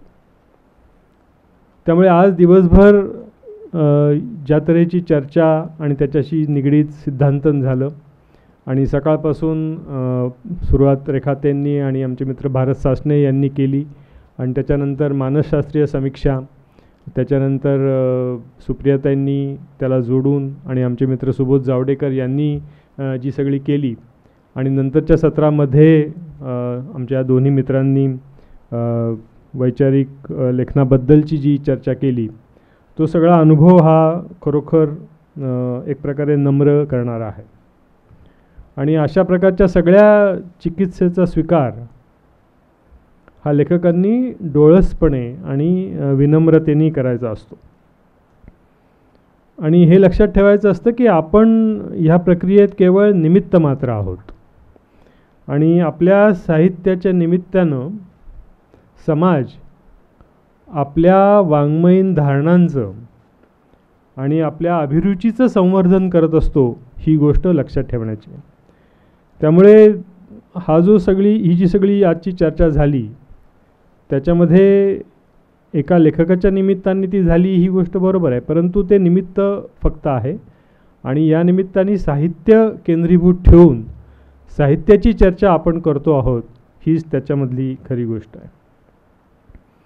आज जे अभ्यासक किंवा चर्चक इथे आले हे सगळे माझे मित्रच आहेत आणि त्यांनी अत्यंत आत्मीयतेने आणि मैत्रभावाने ही चर्चा केलेली आहे. मात्र त्यांनी ही अत्यंत निरपेक्ष बुद्धीनेही केलेली आहे. म्हणजे त्यांनी ह्या पुस्तकाची चर्चा केली आहे, पण मी त्यांच्यासाठी काहीही केलेलं नाही आहे. त्यांनी त्यांच्या मैत्रिणी आणि साहित्याबद्दलच्या प्रेमापोटी ही चर्चा केलेली आहे. आणि दुसरी एक गोष्ट ही खरीच आहे की आम्ही आयुष्यभर मैत्रभावाचीच जोपासना केलेली आहे. त्यामुळे मला शत्रू असं कोणी नाही आहे. मला सगळीकडे माझे मित्रमैत्रिणी आणि बंधुभगिनीच दिसतात. त्यामुळे त्या मैत्रभावाच्या जोपासनेतूनच ह्या गोष्टी जमलेल्या आहेत आणि जितकं आपण जमेल तितकं निर्वैर वृत्तीने जगावं अशी पहिल्यापासून प्रेरणा राहिलेल्यामुळे मी आधी म्हटलं तसं सगळीकडे आपले बंधू भगिनी मित्रमैत्रिणी आहेत असंच मला वाटतं. तर अशा चर्चातून आणि चिकित्सेतून जो मुख्य प्रश्न पुढे येत असतो तो म्हणजे लेखक काय करत असतात. म्हणजे लेखक कथा, कादंबरी, नाटक, वैचारिक साहित्य, प्रवास वर्णनं असं लिहित असतात आणि ते एक मोठं सांस्कृतिक कार्य असतं हे आपल्याला माहिती आहे. पण त्यामधूनही ते अंतिमरित्या काय साधत असतात किंवा त्यांनी काय करायचं असतं, काय साधायचं असतं, हा याच्यामधला सगळ्यात महत्त्वाचा प्रश्न आहे. आणि ह्या प्रश्नाचं उत्तर एकाच शब्दात द्यायचं झालं तर लेखकांचा प्रयत्न समाजाला एक नवं मूल्यभान देण्याचा असतो. आता या मूल्यभानाचं स्वरूप काय असतं, म्हणजे समाजामध्ये एक वेगळ्या तऱ्हेची जाणीव, एक वेगळ्या तऱ्हेची मूल्य रुजावीत असं निश्चित त्याच्यामध्ये असतं. पण त्याचं स्वरूप काय असतं, तर लेखक जेव्हा ललित म्हणजे कल्पनारम्य किंवा कल्पनेने स्फुरलेलं साहित्य लिहितात तेव्हा त्यांच्यासमोर सौंदर्य हे मूल्य असतं. पण इथे सौंदर्य या शब्दाचा अर्थ आपण नेहमी घेतो तेवढाच नाही आहे. आपण एरवी बोलताना रांगोळी सुंदर आहे असं आपण म्हणतो, त्यावेळी त्या रांगोळीचा रेखीवपणा, सुबकपणा, त्यातली रंगसंगती अशा गोष्टींमुळे सौंदर्याचा प्रत्यय येत असतो. आणि तिथं कलेतील सौंदर्य ह्या गोष्टीची प्रचिती येत असते. पण साहित्यामध्ये सौंदर्य या शब्दाची व्याख्या एवढीच मर्यादित नाही आहे, ती थोडीशी आणखीन पलीकडे जाणारी. कारण साहित्य हे शब्द, अक्षर, वाणी अशा तऱ्हेच्या अभौतिक प्रतिकात्मक गोष्टीतून व्यक्त होत असतं. म्हणजे जो प्रत्येक शब्द आपण उच्चारतो ते प्रत्येक शब्द हे कशाचं तरी प्रतीक असतं. आणि अशा प्रतीकांमधून जे साहित्य व्यक्त होतं त्याच्यामध्ये ज्याला रूढ अर्थाने सौंदर्य म्हणतात त्याची व्याख्या फार वेगळी असते. आणि साहित्य हे कला जरी मानलं तरी इतर कलांपेक्षा फार वेगळं असतं. आणि त्याचं स्वरूप हे जीवनवेधी किंवा जीवन संलग्न अशा प्रकारचं असतं. त्यामुळे साहित्यातील सौंदर्य आपल्या चित्ताला होणाऱ्या आल्हादातून जरी व्यक्त होत असलं तरी त्यामध्ये सगळ्या जीवनाचं आकलन, मानवी नातेसंबंधांची उमज, त्या उमजेतून येणारी शहाणीव अशा विविध गोष्टी त्याच्यामध्ये सामील असतात. आणि भोवतालच्या जीवनाचा प्रत्यय हा तात्विक दृष्टीने जरी बोधप्रद असला तरी तो सुखावणारा असतोच असं नाही. म्हणजे जे जीवन आहे ते जाणून घेणं आणि जाणून घेतल्यावर जी भावना तयार होते ती सुखावणारी असतेच असं नाही. त्यामुळे साहित्य ज्या गोष्टीचा प्रत्यय देते त्याचं स्वरूप हे बहुतांशी उदासीन आनंदाचंच असं असतं. आता लेखक जेव्हा वैचारिक किंवा ललितेतर साहित्य लिहितात तेव्हा त्यांच्यासमोर कुठलं मूल्य असतं? तर त्यांच्यासमोर एक व्यापक उन्नतीचं मूल्य असतं किंवा त्याला उत्क्रांती असंही म्हणता येईल. म्हणजे समाज जिथे आहे त्याच्यापेक्षा 4 अंगुळं वरती उचलला जावा अशी त्याच्यामध्ये इच्छा असते. आणि म्हणून तो सगळा जो मूल्य समुच्चय आहे त्याच्यामध्ये स्वातंत्र्य, समता, न्याय, बंधुता, करुणा, मैत्र ह्यांचा समावेश होत असतो. आणि त्याच्याच सोबतीने सौजन्य, सभ्यता, सहिष्णुता, विवेक, विज्ञाननिष्ठ दृष्टिकोन यांचीही जोपासना करण्याचा प्रयत्न असतो. तर ह्या ज्या 2 प्रेरणा आहेत ह्या 2 प्रेरणा लेखकांच्या कायमस्वरूपी असतात, सार्वकालिक असतात. आणि निरंतर रीतीने लेखकांनी त्याचा पाठपुरावा करायचा असतो. पण असं जरी असलं तरी ज्या ज्या देशकाल परिस्थितीत आपण असतो त्याच्या त्याच्या टप्प्यावर ह्या कार्याला एक वेगळं परिमाण प्राप्त होत असतं. तर आपण आत्ता ज्या काळात आहोत, मराठी समाजाच्या 21व्या शतकाची पहिली 25 वर्ष झालेली असताना ह्या ज्या पहिल्या चतुर्थाच्या आपण काळात आहोत त्यावेळी ह्या कार्याला एक विशिष्ट परिमाण आहे आणि ते अतिशय आव्हानात्मक असं आहे. तर सौंदर्याच्या संदर्भातलं आव्हान काय आहे? तर जो समाज आपली भाषाच सोडू इच्छित आहे अशा समाजामध्ये साहित्याच्या माध्यमातून सौंदर्य निर्मिती कशी करायची हे सगळ्यात मोठं आव्हान आहे. कारण साहित्य हे मूलतः भाषेवर आधारित असतं. भाषा असलं तर साहित्य निर्माण होईल. भाषेचं संवर्धन, त्याच्यातून साहित्य निर्मिती, त्यातून साहित्यिक अभिरुचीचं पोषण आणि मग कलानंदाचा लाभ अशी ही चक्राकार चढत्या जिन्यासारखी प्रक्रिया आहे. पण त्या संदर्भात साहित्याची सध्या अत्यंत एकाकी लढत चालू आहे. याचं कारण हा जर चक्राकार जिना आपल्याला चढून वर जायचा असेल तर त्याच्या पहिल्याच पायऱ्या जर कोणी काढून घेतल्या तर पुढचा जिना चढताच येणार नाही. आणि आत्ता ते मोठं आव्हान निर्माण झालेलं आहे. एकतर मी आधी म्हटलं तसं की समाजाला मराठी भाषाच जपायची नसेल, ती सोडायचीच इच्छा असेल तर मग या सगळ्या गोष्टी व्यर्थ होतात. म्हणजे एका बाजूनी पहिल्यांदा भाषेचा ऱ्हास होतो आहे, दुसऱ्या बाजूनी एकूणच शिक्षणाची आणि त्याच्यातही भाषा शिक्षणाची दुरवस्था होते. किंवा दृकश्राव्य माध्यमातून मनोरंजनाचा जो अतिरेक होतो तेही एक वेगळ्या तऱ्हेचं आव्हान येतं. किंवा ज्याचा उल्लेख नेहमी होतो की एक खुरटलेली वाचन संस्कृती आहे, तिच्यामुळे एक आव्हान तयार होतं. आणि सगळ्यात महत्त्वाची गोष्ट की साहित्य व्यवहारामध्ये जी राजनीती सगळी आलेली आहे, त्या सगळ्याचा सामना साहित्याला करावा लागतो. आणि म्हणून साहित्याची ह्या चतुर्थामध्ये ही अशी एकाकी लढत चालू आहे. त्यामुळे त्या प्रसंगी कुठल्याही प्रकारचं अरण्यरुदन न करता किंवा हातपाय न गाळता मराठीमध्ये उत्तम साहित्य निर्मिती करत राहणं हेच लेखकापुढचं मुख्य काम किंवा उद्दिष्ट असावं लागतं. दुसऱ्या बाजूनी जे वैचारिक किंवा ललित वैचारिक साहित्य आहे की जे सामाजिक उन्नती किंवा उत्क्रांती करण्याचा प्रयत्न करत असतं, त्याला कशाचा सामना करावा लागतो आहे? तर त्याला आपण सगळे रोज जे अनुभवते त्याप्रमाणे समाजामधली वाढती धर्मांधता, ज्याला बहुसंख्याकवाद म्हणतात तशा तऱ्हेच्या गोष्टी, संकुचित अस्मितावादी चळवळी, अविवेकी आणि अवैज्ञानिक दृष्टिकोन, आपल्या लोकशाहीला आलेलं पांगळेपण, झुंडशाही, असहिष्णुता आणि समाजाला मागं ओढणारं प्रतिगामी राजकारण, ह्या गोष्टींचा सामना ह्या दुसऱ्या मूल्यभानाच्या उद्दिष्टाला करावा लागतो.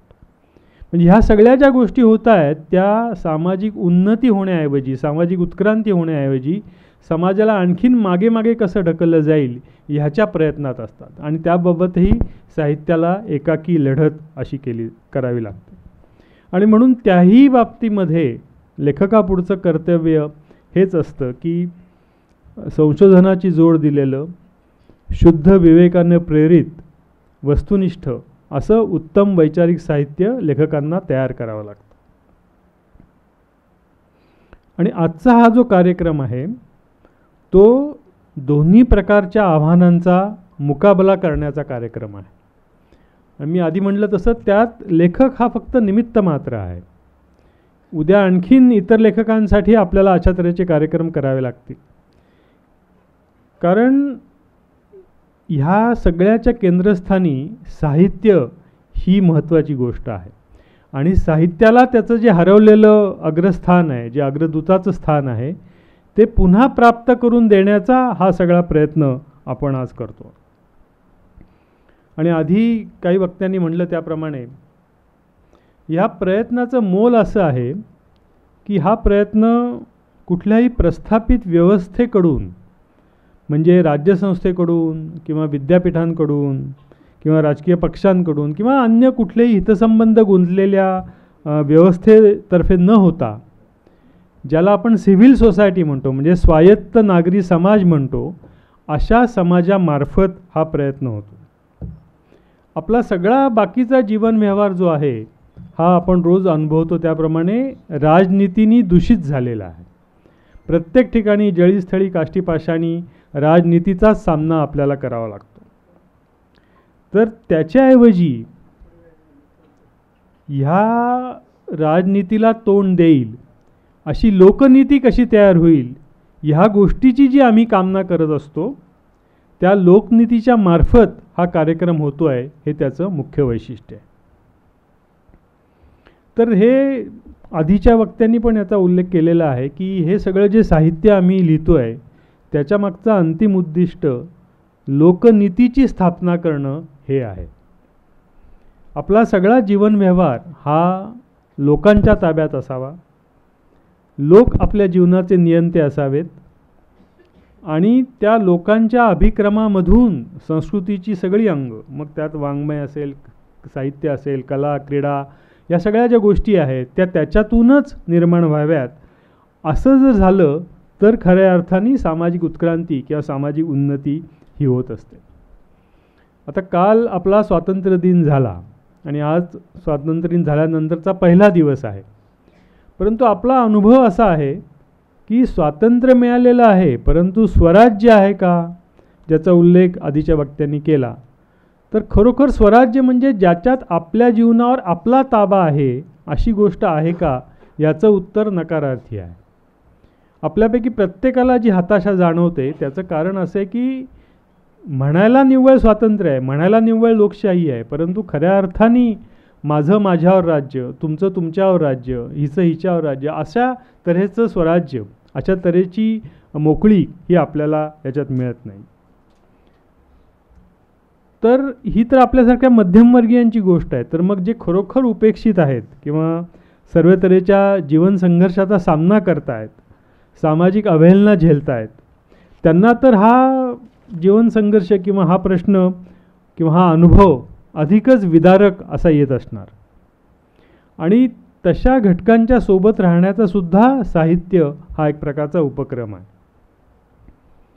आता सावंतांनी उल्लेख जे केले आणि या पुस्तकाचे, तर त्याच्यात मौजेची गोष्ट हीच आहे की जे लोक खरोखर डोंगरदऱ्यात राहतात, जे लोक अत्यंत उपेक्षित आहेत, ज्यांना आत्तापर्यंत हिणवलं गेलेलं आहे, अशी माणसं हे स्वराज्य कसं येईल, एक नवीन दुनिया कशी तयार होईल, ह्याचे प्रयोग करतायत. आणि तो जो काही एक वेगळा मार्ग आहे की ज्याच्या माध्यमातून हे साध्य होईल, त्या मार्गाची काही एक पराकाष्ठा ते तिथे करतायत. आता पूर्वी अशा तऱ्हेची द्वैती मांडणी होत असे की गावं सोडा शहरात चला किंवा गावाकडे चला शहरात राहू नका वगैरे वगैरे. पण ते दिवस फार आता जुने झालेले आहेत. आता आपण गावांचंही गौरवीकरण करत नाही आहोत किंवा शहरांचंही गौरवीकरण करत नाही आहोत. आपण त्या टप्प्यापासून पुष्कळ पुढे आलेलो आहोत. आपण आता असा विचार करतोय की आपल्याला राहण्यासाठी असं वसतिस्थान हवं की ज्याच्यामध्ये आपल्या मूलभूत गरजा तर भागल्या जातील, आपल्याला जीवनावश्यक ज्या ज्या गोष्टी आहेत त्या करता येतील, आपली ज्या मानवी क्षमता आहेत त्या क्षमता आपल्याला त्याच्यातून फुलवता येतील, आणि मूलभूत गोष्टी शिक्षण, आरोग्य, हक्क, इतर ज्या आवश्यक गोष्टी असतात त्या आपल्याला त्याच्यामधून करता येईल, आणि मग त्याच्यातून कला संस्कृती यांची जोपासना करता येईल. अशा तऱ्हेचं वसतिस्थान, अशा तऱ्हेचं हॅबिटॅट हे कसं तयार होईल ह्याच्याबद्दल आपला आता विचार चाललेला आहे.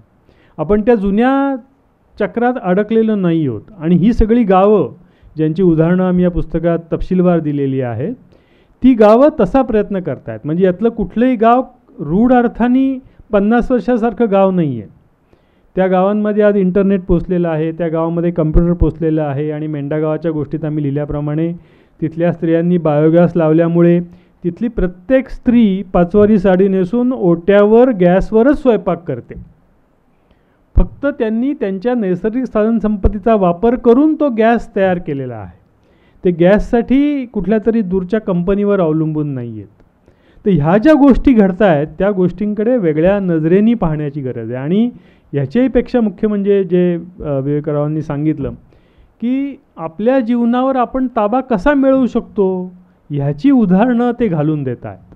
आणि तसं करत मग तो एकदा ताबा मिळाल्यानंतर एक समृद्ध आयुष्य, आणि त्याचे आता दाखले हे जे मेंढागावचं नवीन पुस्तक प्रकाशित झालेलं आहे, तर त्याच्यात मधल्या 12 वर्षामध्ये काय आर्थिक प्रगती झाली याचे तपशील आम्ही सगळे सविस्तर दिलेले आहेत. की किती गावाचं उत्पन्न वाढलं, त्याच्यामध्ये प्रत्येक वर्षी प्रत्येक कुटुंबाला आता किती अधिक उत्पन्न मिळायला लागलं, किंवा आता मेंढा गावांनी तर ग्रामदान करण्याचा प्रयोग केलेला आहे. तर आपल्याला सगळ्यांना तर ग्रामदान ही काहीतरी एक अजब कुठली तरी जुनी पुराणी गोष्ट आहे अशी वाटेल, परंतु प्रत्यक्षात ज्यांना शेती करायची आहे किंवा ज्यांना शेती जपायची आहे, ज्यांना शेतीमध्ये इंटरेस्ट आहे, अशा लोकांसाठी ग्रामदान हे एक प्रचंड मोठं क्षमतावर्धक अशी गोष्ट आहे. की तुम्ही जर गावाचं ग्रामदान केलं तर बाहेरची कोणतीही शक्ती तुमची जमीन हिरावून घेऊ शकत नाही. म्हणजे ते एक प्रकारचं जमिनीभोवती एक संरक्षक तटबिंदी बांधण्यासारखं ते काम आहे. पण ह्याचं तपशिलात जाऊन अभ्यास केला तर आपल्याला ते कळेल की कसं त्याच्यामध्ये महत्त्व आहे. एरवी नाही तर आपण असं सहज म्हणून टाकू शकतो आपल्या मध्यमवर्गीय पद्धतीमुळे की ग्रामदान बिमदान बुधाने जुन्या कल्पना झाल्या, त्या काय ते विनोबा भावे पंचानेसून हिंडायचे, त्यांनी ते करत होते.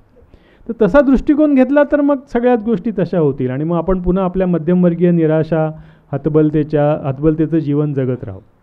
परंतु हे जे नवीन प्रयोग होत आहेत, हे प्रयोग अतिशय अभ्यासू वृत्तीनी, अतिशय चिकित्सेनी आणि एक नवीन समाज निर्माण करण्याच्या ह्या दृष्टीने होत आहेत. म्हणून मग त्याच्याकडे आपण बघणं हे फार आवश्यक झालेलं.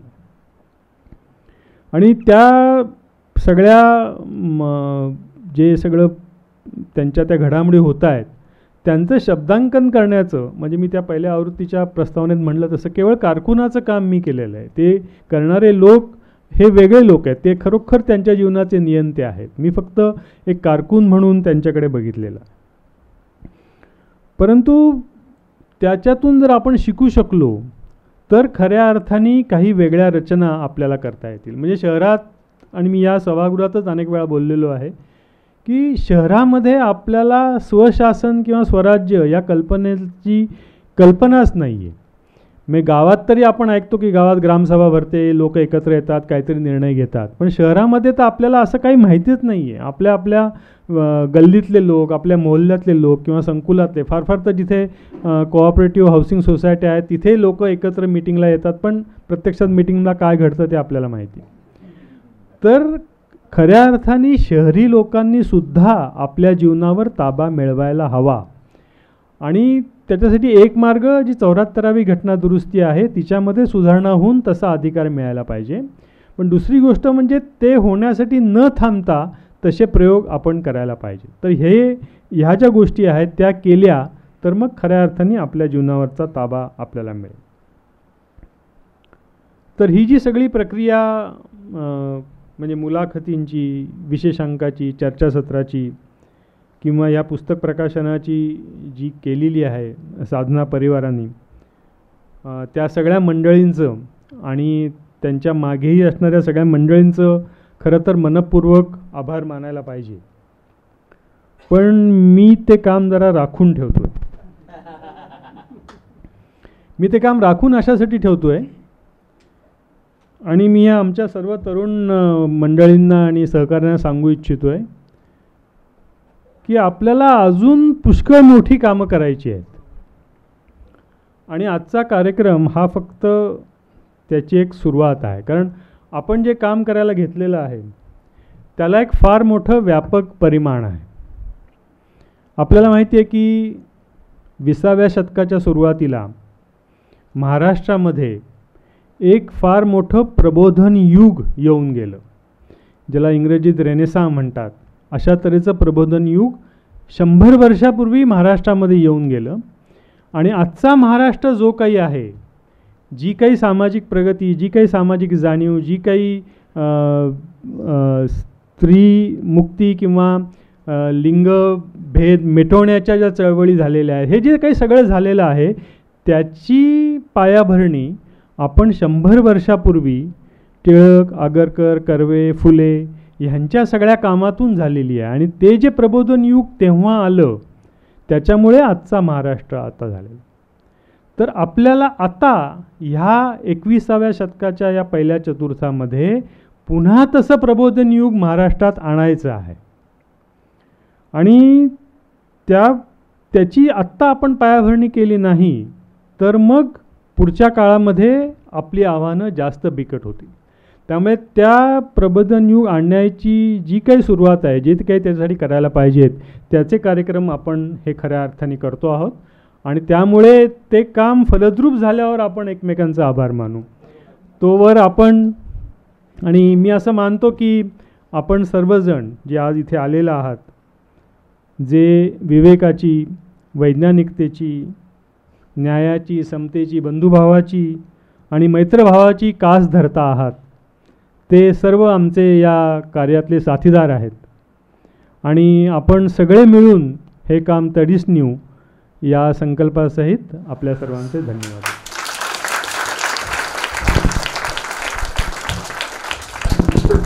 वकील सरांचे आभार.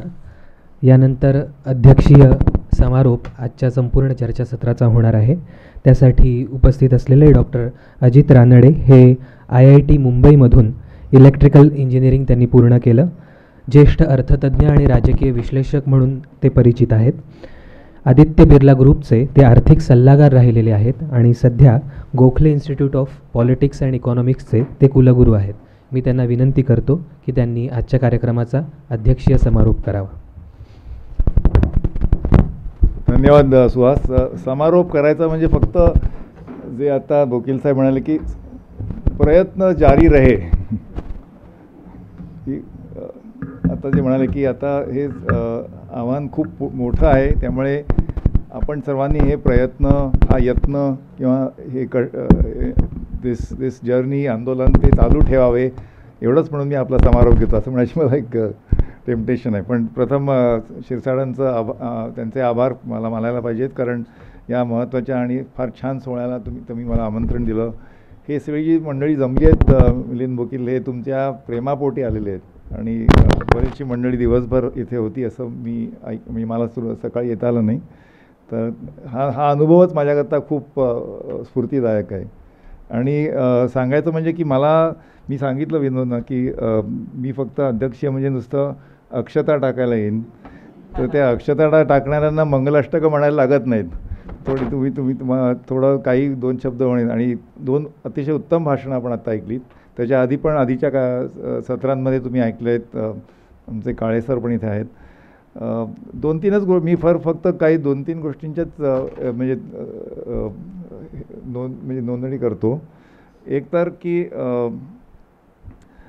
खरं म्हणजे आमचा संबंध म्हणजे जसं ते 2 उंडेक्यांची सागरात होते भेट आणि मग लाट तोडी दोघांना आणि परत नाही भेट, असं एक प्रकार आहे की गेल्या 20-25 वर्षात आमच्या असे ते उंडके भेटतात आणि आता शिरसाडांमुळे परत ते उंडके भेटले काही बऱ्याच वर्षांनी, पण त्यामुळे फारच आनंद झाला. आणि अशाच भेटी फार वारंवार व्हाव्यात वकील साहेब. म्हणजे त्यांचं एवढं म्हणजे लेखनाचा इतका विस्तार असूनसुद्धा त्यांचं एक प्रकारचा जो लो की पर्सनॅलिटी आहे, ज्याला आपण विनम्रपणा म्हणू, तो फार विशेष आहे. म्हणजे आत्ताच ते स्वतः म्हणाले की एवढा मोठा लेखक जे नॉर्मली ललित लेखन म्हणजे फिक्शन ज्याला आपण म्हणू, आणि ते म्हटलं की त्याच्यातनं स्फुरण सौंदर्याचा मुलभान होतं, आणि दुसरीकडे नॉन फिक्शन त्याच्यामध्ये तुम्ही म्हणाला उन्नती किंवा विकास किंवा उत्क्रांती किंवा how to improve, dissatisfaction with current state of affairs, status quo नको, अशा 2 वेगळ्या टोकांच्या क्षेत्रांमध्ये लेखन करूनसुद्धा इतका मोठा विस्तार असूनसुद्धा स्वतःला जो माणूस कारकूनच म्हणतो की मी फक्त कारकुनी केली, ह्याच्यामध्ये तुमचं म्हणजे फारच मोठा विनम्रता जाणवते आणि ती फार स्फूर्तिदायक आहे. म्हणजे इट्स व्हेरी इन्स्पायरिंग. तर म्हणजे तुम्ही जे आत्ता पण जे तुम्ही काही जे टिप्पणी केली की लेखनाचं किंवा साहित्याचं किंवा आपण तुमचे जे विचार तुम्ही मांडता त्याचं जे महत्त्व, त्याच्या आधी ॲक्च्युली मी सांगतो, मला पटकन सांगायचं होतं की जे विवेकजींनी सांगितलं ते जो उतारा तुम्ही वाचून दाखवला की डोंगरावरचं तो हक्क वन खात्याकडे, नंतर तो खालचा जो आहे तो महसुलाकडे, नंतर जलसंधारण म्हणजे 4-5 म्हणजे मंत्री खातं ते पूर्वी ते दादा कोणके म्हणायचं नाही आमच्याकडे खातं कुठलं तुमचं खातं, तसं ते त्याच्यावरनं मला ऑरवेलची आठवण आली. It is basically totally Orwellian language, George Orwell. आणि म्हणजे की लेखन जे असतं त्याचं म्हणजे the life of that is much longer. जे असं गहन, तर बोकेलांचं वैशिष्ट्य म्हणजे मला असं वाटतं की अतिशय गहन विषयांवर ते लेखन करू शकतात. फारच हे म्हणजे खूप अगदी विचारपूर्वक पण नीट 2-2दा वाचून ते आपल्याला म्हणजे ते तरी सोपी जरी भाषा असली तरी तो विषय गहन असतो, पण तो आत्मसात करायला आपल्याला थोडा प्रयत्न करावा लागतो. पण त्याची जी लॉन्जेव्हिटी आहे ती फार मोठी आहे. म्हणजे ते म्हणूनच मला ते ऑरवेलांचं म्हणजे 60-70 वर्षापूर्वी जे म्हणाले होते ते आठवलं की हा जो उतारा तुम्ही वाचला इट इज डायरेक्टली म्हणजे सिमिलर टू ऑरवेल. तर हे जे लेखन आहे म्हणजे त्याला जॉन मेनर्ड केन्स पण म्हणाले होते की ultimately it is not vested interest. आपल्याला वाटतं की व्हेस्टेड इंटरेस्ट किंवा सत्तेचं राजकारण म्हणजे सत्ताधारी लोक जी सत्तेकरता जी स्पर्धा चालू आहे, it is not vested interest who will endure or who will win. त्यांचा विजय नाही होणार व्हेस्टेड इंटरेस्टचा, तर it is ideas which will win in the long run. की ज्या अशा विचारांची जी शक्ती आहे, पण ते विचारशक्ती जर त्या विचारांमध्ये जर शक्ती असेल तर विचार मांडायला हवेत लोकांपुढे, आणि ती अशा प्रकारे मांडायचे असतात की अतिशय सोप्या भाषेत, म्हणजे सोपी भाषा पण गहन विषय हा जो मेळ त्यांनी घातला आहे हा फार कठीण आहे. म्हणजे त्याला मला अजून एक उदाहरण आठवतं. म्हणजे असे लेखक आहेत आपल्याकडे. आता हा सगळा आजचा सोहळा तुमच्या सन्मानाचा तुमच्या सत्काराकरता आहे, त्यामुळे आम्हाला अगदी म्हणजे विदाऊट एनी हेजिटेशन मला म्हणायला म्हणजे संकोच वाटत नाही. पण म्हणजे खरोखर तुम्ही स्वतःला जे म्हणाल की मी फक्त कारकूनच आहे, आय एम जस्ट निमित्त, I am just a communicator.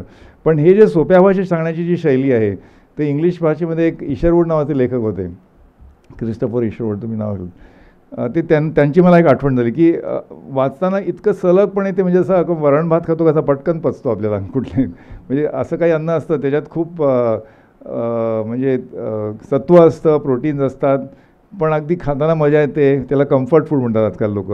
पण तसं आहे ते की हे वाचताना तुम्हाला अगदी सोपी भाषा वाटते, पण ते गहन विषय असतात. पण ते आत्मसात करायला थोडा प्रयत्न लागतो आणि मग त्या आयडियाजची जी लॉन्जेविटी आहे की त्याचा जो प्रकर्ष आणि त्याची जी शक्ती आहे ती खरी जाणवते. तर ते त्यांनी आपल्याला आठवण करून दिली. त्यांनी पूर्वी अगदी आपल्या संत वाङ्मय नाही म्हणजे संदर्भात त्यांनी दिला जस्ट 100 वर्षापूर्वी, मला वाटतं 50-60 वर्षापूर्वींचा. म्हणजे आपल्याकडे ही उत्क्रांती झालेली आहे, आपल्याकडे असं आहे लिटरेचर अजून म्हणजे ज्याच्यातनं आपण स्फुरण घेऊ शकतो. आणि आत्ता हल्लीच झालं आहे, म्हणजे असं काही नाही, फार पूर्वीचं नाही. त्यामुळे एक प्रकारचं एक सायकल आहे.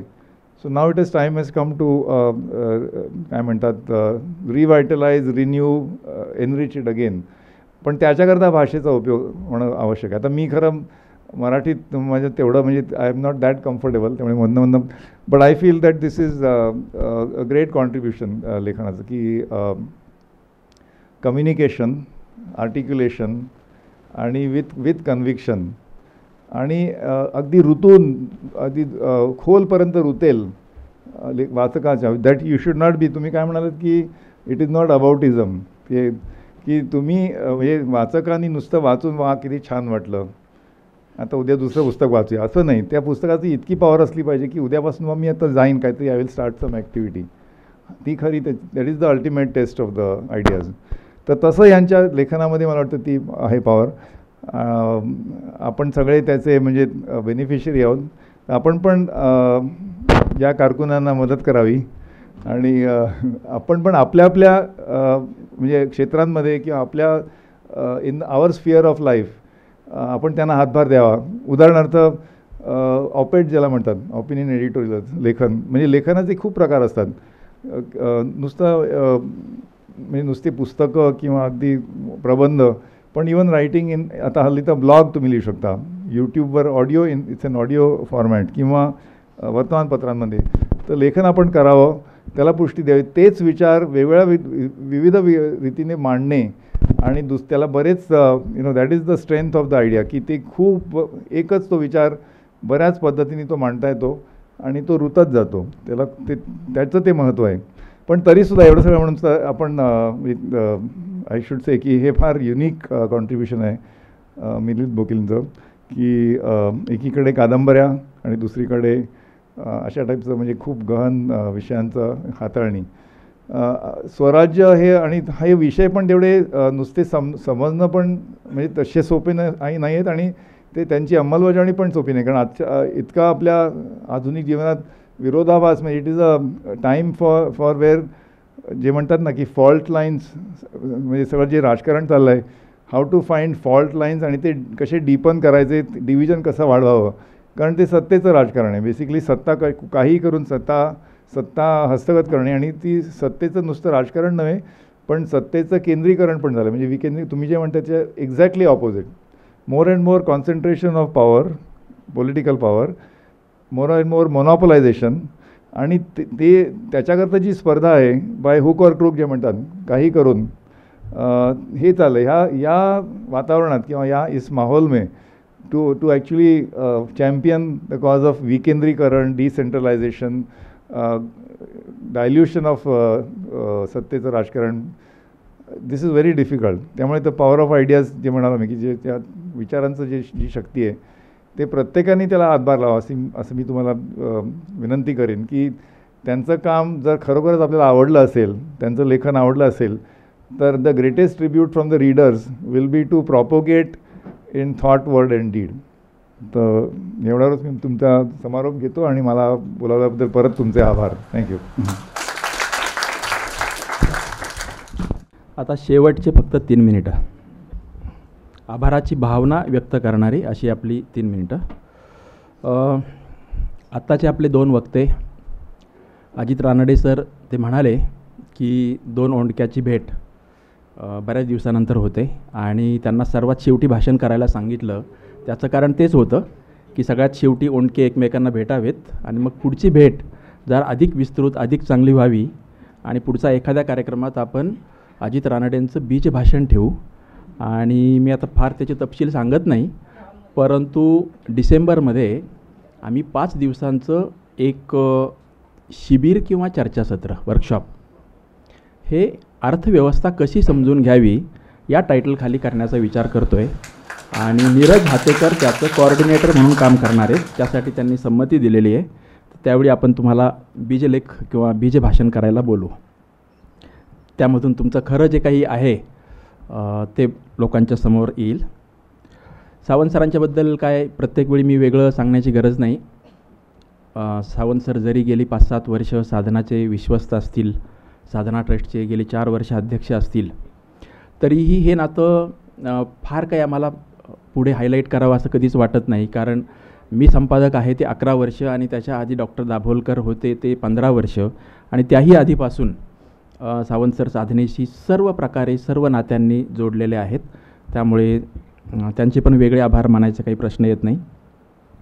मिलिंद बोकील सरांनी मी माझ्या संपादकीयातही व्यक्त केलं आहे की मुळात त्यांनी मुलाखतीला होकार देणं, मग त्यांनी चर्चासत्राला संमती देणं, अंक करायला संमती देणं, हे सगळं जरा आम्हाला अनपेक्षित होतं आणि अर्थातच आनंददायक होतं. परंतु मी पण मांडलेलं आहे आणि आत्ताही त्यांच्या बोलण्यातून आलं की ते निमित्त मात्र आहेत. त्या निमित्ताने येणारे जे विषय आहेत आणि जे आशय आपल्याला पुढे घेऊन जायचं आहे, त्यामुळे त्यांनी होकार दिलेला आहे. म्हणून त्यांना फक्त धन्यवाद देतो, आनंद व्यक्त करतो. हे सगळे व्हिडिओ तयार करणं, पुस्तक तयार करणं, अंक तयार करणं, याच्यामध्ये आमची टीम बरीचशी मोठी काम करत होती आणि हे चर्चासत्रही. परंतु तरीही आमचा ललित गौड आणि त्यांचे सहकारी यांनी मागचे व्हिडिओ, आत्ताच्या या कार्यक्रमाचे व्हिडिओ हे खूप चांगल्या प्रकारे केले आणि ते आम्हाला पोहोचवता आले. आमचे अंकाची निर्मिती आणि पुस्तकाची निर्मिती त्यामध्ये बऱ्याच लोकांचा वाटा आहे, पण तरीही गिरीश सहस्रबुद्धे हे आर्टिस्ट, आमचे सुरेश माने हे प्रोडक्शन मॅनेजर आणि आरती ही आमची एक नवीन सहकारी, तिने सगळं कॉपी एडिटिंग अतिशय उत्तम प्रकारे या पुस्तकाचं आणि अंकाचं केलं. ह्या सगळ्या कार्यक्रमाचं जे संयोजन आहे त्यामध्ये सुदाम आहे, सुहास आहे, सुवर्णा आहे आणि आमच्या जवळपास 18 ते 19 सहकारी हे या नात्या स्वरूपात ह्या सगळ्या प्रक्रियेमध्ये सहभागी आहेत. सगळ्यांचीच नावं मी इथं काही घेत नाही आहे, त्यामुळे त्यांच्याही प्रति एक कृतज्ञता आणि आनंद व्यक्त करतो. मेंढा ग्रामपंचायतीच्याबद्दल मला आभार अधिकृतपणे मानले पाहिजेत, कारण या पुस्तकाची पहिली आवृत्ती 2012मध्ये मेंढा ग्रामपंचायतीने काढली होती आणि ठराव करून त्यांनी त्याचं वितरण मौजकडे दिलेलं आणि सर्वाधिकार मिलिंद बोकील यांच्याकडे. त्याचप्रमाणे 2021-22मध्ये त्यांनी दुसरा ठराव करून आता या पुस्तकाची नवी आणि सुधारित आवृत्ती करण्याचे सर्व अधिकार आम्ही मिलिंद बोकील यांना देतो आणि हे पुस्तक साधना प्रकाशनाकडून यावं त्याला आमची संमती आहे. अशा प्रकारचा अधिकृत ठराव आहे आणि म्हणून मेंढा ग्रामपंचायत आणि ग्रामसभा यांना विशेष धन्यवाद दिले पाहिजेत. तुमच्या उपस्थितांच्यामध्ये खूपच वेगवेगळ्या क्षेत्रातले मान्यवर आहेत, परंतु गोव्यावरून त्यांच्या कन्येकडे खरं तर पुण्यामध्ये आले होते असे आमचे साधनाचे खूप महत्त्वाचे लेखक दत्ता नायक. त्यांना काल जेव्हा कळलं की अशा प्रकारचा कार्यक्रम आहे तर थोड्या वेळासाठी मी येऊन जातो असं ते म्हणाले. मात्र सकाळी 10 पासून आत्तापर्यंत ते पूर्ण वेळ थांबलेले आहेत आणि त्यांचंच शेवटचं पुस्तक आपण इके बाना हे जे आत्ता 3ही मान्यवरांना दिलं आहे, तर ते दत्ता नायकांचं अतिशय हायली रिडेबल, एवढा एक शब्द मी वापरेल, अशा प्रकारचं ते पुस्तक आहे. आणि तुम्ही सर्वजण शेवटच्या सत्रातही, म्हणजे मला बरेच लोक असं विचारत होते आधी पण की हा हॉल लहान पडेल आणि तुम्ही मोठा का घेत नाही, तर मी म्हणालो की मोठा हॉल आहे पण तो खूपच जास्त मोठा आहे, तिथे आमचे सगळे लोक गेले तर खूप लहान वाटेल आणि हा कमी पडेल. तरी गृहीतक असं होतं की पहिल्या सत्राला जरा ओव्हरफ्लो होईल, लोकांना उभं राहावं लागेल, आम्ही व्यवस्था करू. दुसऱ्या सत्रानंतर मात्र काही गर्दी कमी होईल आणि लोक बसतील एवढी जागा शिल्लक राहील. पण आमचा अंदाज दुसऱ्या, तिसऱ्या आणि चौथ्या 4ही सत्राचा पूर्णतः फेल गेलेला आहे आणि अशा प्रकारचे अपयश हा आनंदाचा भाग असतो, त्यात दुःख व्यक्त करावं असं काही नाही आहे. राहिला प्रश्न ज्यांना उभं राहावं लागलं, ऐकायला नीट आलं नाही, मागे उभं राहावं लागलं, मांडी घालून बसावं लागलं, त्यांच्याप्रती सहवेदना व्यक्त करतो. ह्या सगळ्या अंकाबद्दल सकाळी बोलणं झालं आहे, या पुस्तकाबद्दल बोलणं झालं आहे. आम्ही या व्यतिरिक्त 3 ते 4 लेख आणि 3 ते 4 व्हिडिओ हे कर्तव्य साधनावरून आत्ता प्रकाशित करणार आहोत पुढील 2, 3, 4 दिवसात. त्यामध्ये शाळा हा सिनेमा ज्याने बनवला त्या सुजय डहाकेची मुलाखत संकल्प गुर्जर आमच्या या तरुण मित्रांनी घेतलेली आहे आणि ती मुलाखत पण आत्ता पुढच्या 2 ते 3 दिवसांनी यूट्यूबवर येईल. त्याचं वैशिष्ट्य असं की शाळा कादंबरी वाचली त्यावेळी संकल्प 8वीला होता. शाळा सिनेमा पाहिला त्यावेळी तो फर्ग्युसन कॉलेजला 3rd इयरला होता आणि मी त्यावेळी युवा संपादक होतो आणि त्याने मला शाळा कादंबरी कशी भारी आहे आणि सिनेमा मी 2 वेळा पाहिला आहे असं सांगितल्यावर मग चल 3ऱ्यांदा म्हणून मी त्याला सिनेमा पाहायला घेऊन गेलो. त्याने लिहिलेला लेख ही त्याची साधनातली पहिली कव्हर स्टोरी होती जी 2012ला आलेली होती आणि म्हणून मग त्याला आत्ता मी असं म्हणालो की सुजय डहाकेची आपण मुलाखत घेऊया शाळाच्या निमित्ताने, ती मुलाखत तू घे. तो संकल्प जो 8वीला असताना पुस्तक वाचलं, 3rd इयरला असताना फर्ग्युसनचा विद्यार्थी होता आणि आता तो गोखले रानडे सरांच्या बरोबर गोखले इन्स्टिट्यूटमध्ये इंटरनॅशनल रिलेशन्स या विषयाचा प्राध्यापक आहे. तर ती मुलाखत तुम्हाला 1-2-3 दिवसामध्ये व्हिडिओ मुलाखत पाहायला मिळेल. आज आपले सगळे नियोजित वक्ते, मी खरं सांगायची गरज नाही, मला मधल्या 2 सुट्ट्यामध्ये अनेक लोकांनी सांगितलं की सगळेजण लिहून टिपणं काढून आलेले होते, सर्वांनी दिलेल्या वेळा पाळल्या, कोणालाही चिठ्ठी द्यावी लागली नाही, प्रत्येकाने 5-5 मिनिटं जास्त वाढवून घेतली, तुम्हालाही चिठ्ठी द्यावी लागली नाही आणि 5 मिनिटं मला वाढवून द्या असं मुंबईवरून निघताना अंजली जोशी यांनी 4 दिवसापूर्वी कळवलं होतं. म्हणजे त्यांना किती मनामध्ये धडकी असेल की आपल्याला व्यक्त तर करायचं आहे पण हे लोक चिठ्ठी देतील की काय, पण तसं करण्याची काही वेळ आलेली नाही. त्यामुळे ह्या सगळ्या सकाळपासूनच्या आत्तापर्यंतच्या वक्त्यांनाही अतिशय मनपूर्वक धन्यवाद दिलं पाहिजेत आणि मला याची पूर्ण खात्री आहे की साधनेच्या बहुतेक सगळ्याच कार्यक्रमांना खूपच चांगला प्रतिसाद मिळतो, यात शंकाच नाही. परंतु मिलिंद बोकील यांच्या लेखनावर असलेलं प्रेम आणि त्यांची जी मूल्यनिष्ठा आहे त्याला मिळालेली ही आजची दाद आहे असं मला वाटतं. नीरज हातेकरांचा मी उल्लेख केला की नीरज हातेकर सर ॲक्च्युअली काल पुण्यात आलेले होते आणि त्यांची केंद्र सरकारच्या काही सचिवांच्या बरोबरची मीटिंग ही पुण्यात आहे सकाळी असं त्यांनी गृहीत धरलेलं होतं. तर मिसकम्युनिकेशन झालं आणि ती पुण्यात नसून मुंबईत आहे म्हणून त्यांना मुंबईत जावं लागलं आणि आजचं त्यांचं एक खूप महत्त्वाचं भाषण गेलेलं आहे. ते मला असं म्हणत होते की मी ऑनलाईन तिथून तयार होतो, त्या मीटिंगमधून मी अर्धा तास वेळ काढतो आणि या 4थ्या किंवा 3ऱ्या सत्रामध्ये जॉईन होतो. मी त्यांना असं सांगितलं की आपण तशी घाई करायला नको, तुम्ही शांतपणे बंगलोरला उद्या जा, एक अर्धा तासाचा व्हिडिओ रेकॉर्ड करा. आत्ता आपण सगळ्या तंत्रज्ञानाचा फायदा घेतो आहे तर आपण 4 दिवसानंतर आपल्या ह्या सगळ्या वाचकांच्यापर्यंत त्यांचं भाषण पोचवू. आणि नीरज हातेकर हे यांनीसुद्धा मेंढागाव आणि पाचगाव या संदर्भात फील्डवर जाऊन ते सगळं काम पाहिलेलं आहे आणि महत्त्वाचं म्हणजे एकूण विकासाचे प्रश्न, अर्थकारण, आदिवासी आणि विकास, एकूणच सगळं त्यांचा विकास या संदर्भात त्यांचं ते खूप महत्त्वाचं अर्धा तासाचं भाषण, इथं जेवढी वेळ दिली होती तेवढीच ते आपल्याला ऐकायला मिळणार आहे. आणि एक निवेदन करतो फक्त पुढच्या कार्यक्रमाचं, 29 किंवा 30 सप्टेंबरला साधना प्रकाशनाचा आणखी एक कार्यक्रम होणार आहे. तो बहुधा SM जोशी फाउंडेशन किंवा दुसऱ्या जवळपासच्या हॉलमध्ये पुढच्या 3-4 दिवसात ठरणार आहे. पण ते निमंत्रण तुमच्यासारख्या लोकांच्या समोर आत्ताच देणं मला आवश्यक वाटतं. आपल्यापैकी अनेकांना न्यायमूर्ती छगला, मोहम्मद करीम छगला हे माहीत असतील. त्यांचं रोजेस इन डिसेंबर नावाचं खूप गाजलेलं पुस्तक आणि 40 वर्षापूर्वी त्याचा मराठी अनुवाद आला होता. मात्र तो अनुवाद आला हे मराठी जगताला माहीत नव्हतं आणि मलाही माहीत नव्हतं, विशेषतः अलीकडच्या 20-25 वर्षात कधीच. तर ते खूप योगायोगाने ते सापडलं. अप्रतिम अनुवाद आहे, 400-450 पानांचं पुस्तक आहे आणि न्यायमूर्ती छगला यांची 125वी जयंती 30 सप्टेंबरला सुरू होते. त्यानिमित्ताने तो अनुवाद, त्याचं पुस्तक आपण नव्या आवृत्तीच्या स्वरूपात साधना प्रकाशनाकडून आणतो आहे आणि त्यासाठी सर्वोच्च न्यायालयाचे 2 आजी माजी न्यायमूर्ती आणि 1 उच्च न्यायालयाचे न्यायमूर्ती असं 3 न्यायमूर्तींना ऐकण्याचा आपल्याला चांगला योग येणार आहे. आणि सध्याच्या काळात न्यायव्यवस्थेबद्दल आपल्या सगळ्यांच्याच मनात असलेली आशा, निराशा, लव, हेट हे पाहता तो कार्यक्रम जास्त चांगला आणि रोचक होईल अशी आपण अपेक्षा बाळगू. पुन्हा एकदा सर्वांना धन्यवाद देतो आणि कार्यक्रम संपला असं जाहीर करतो.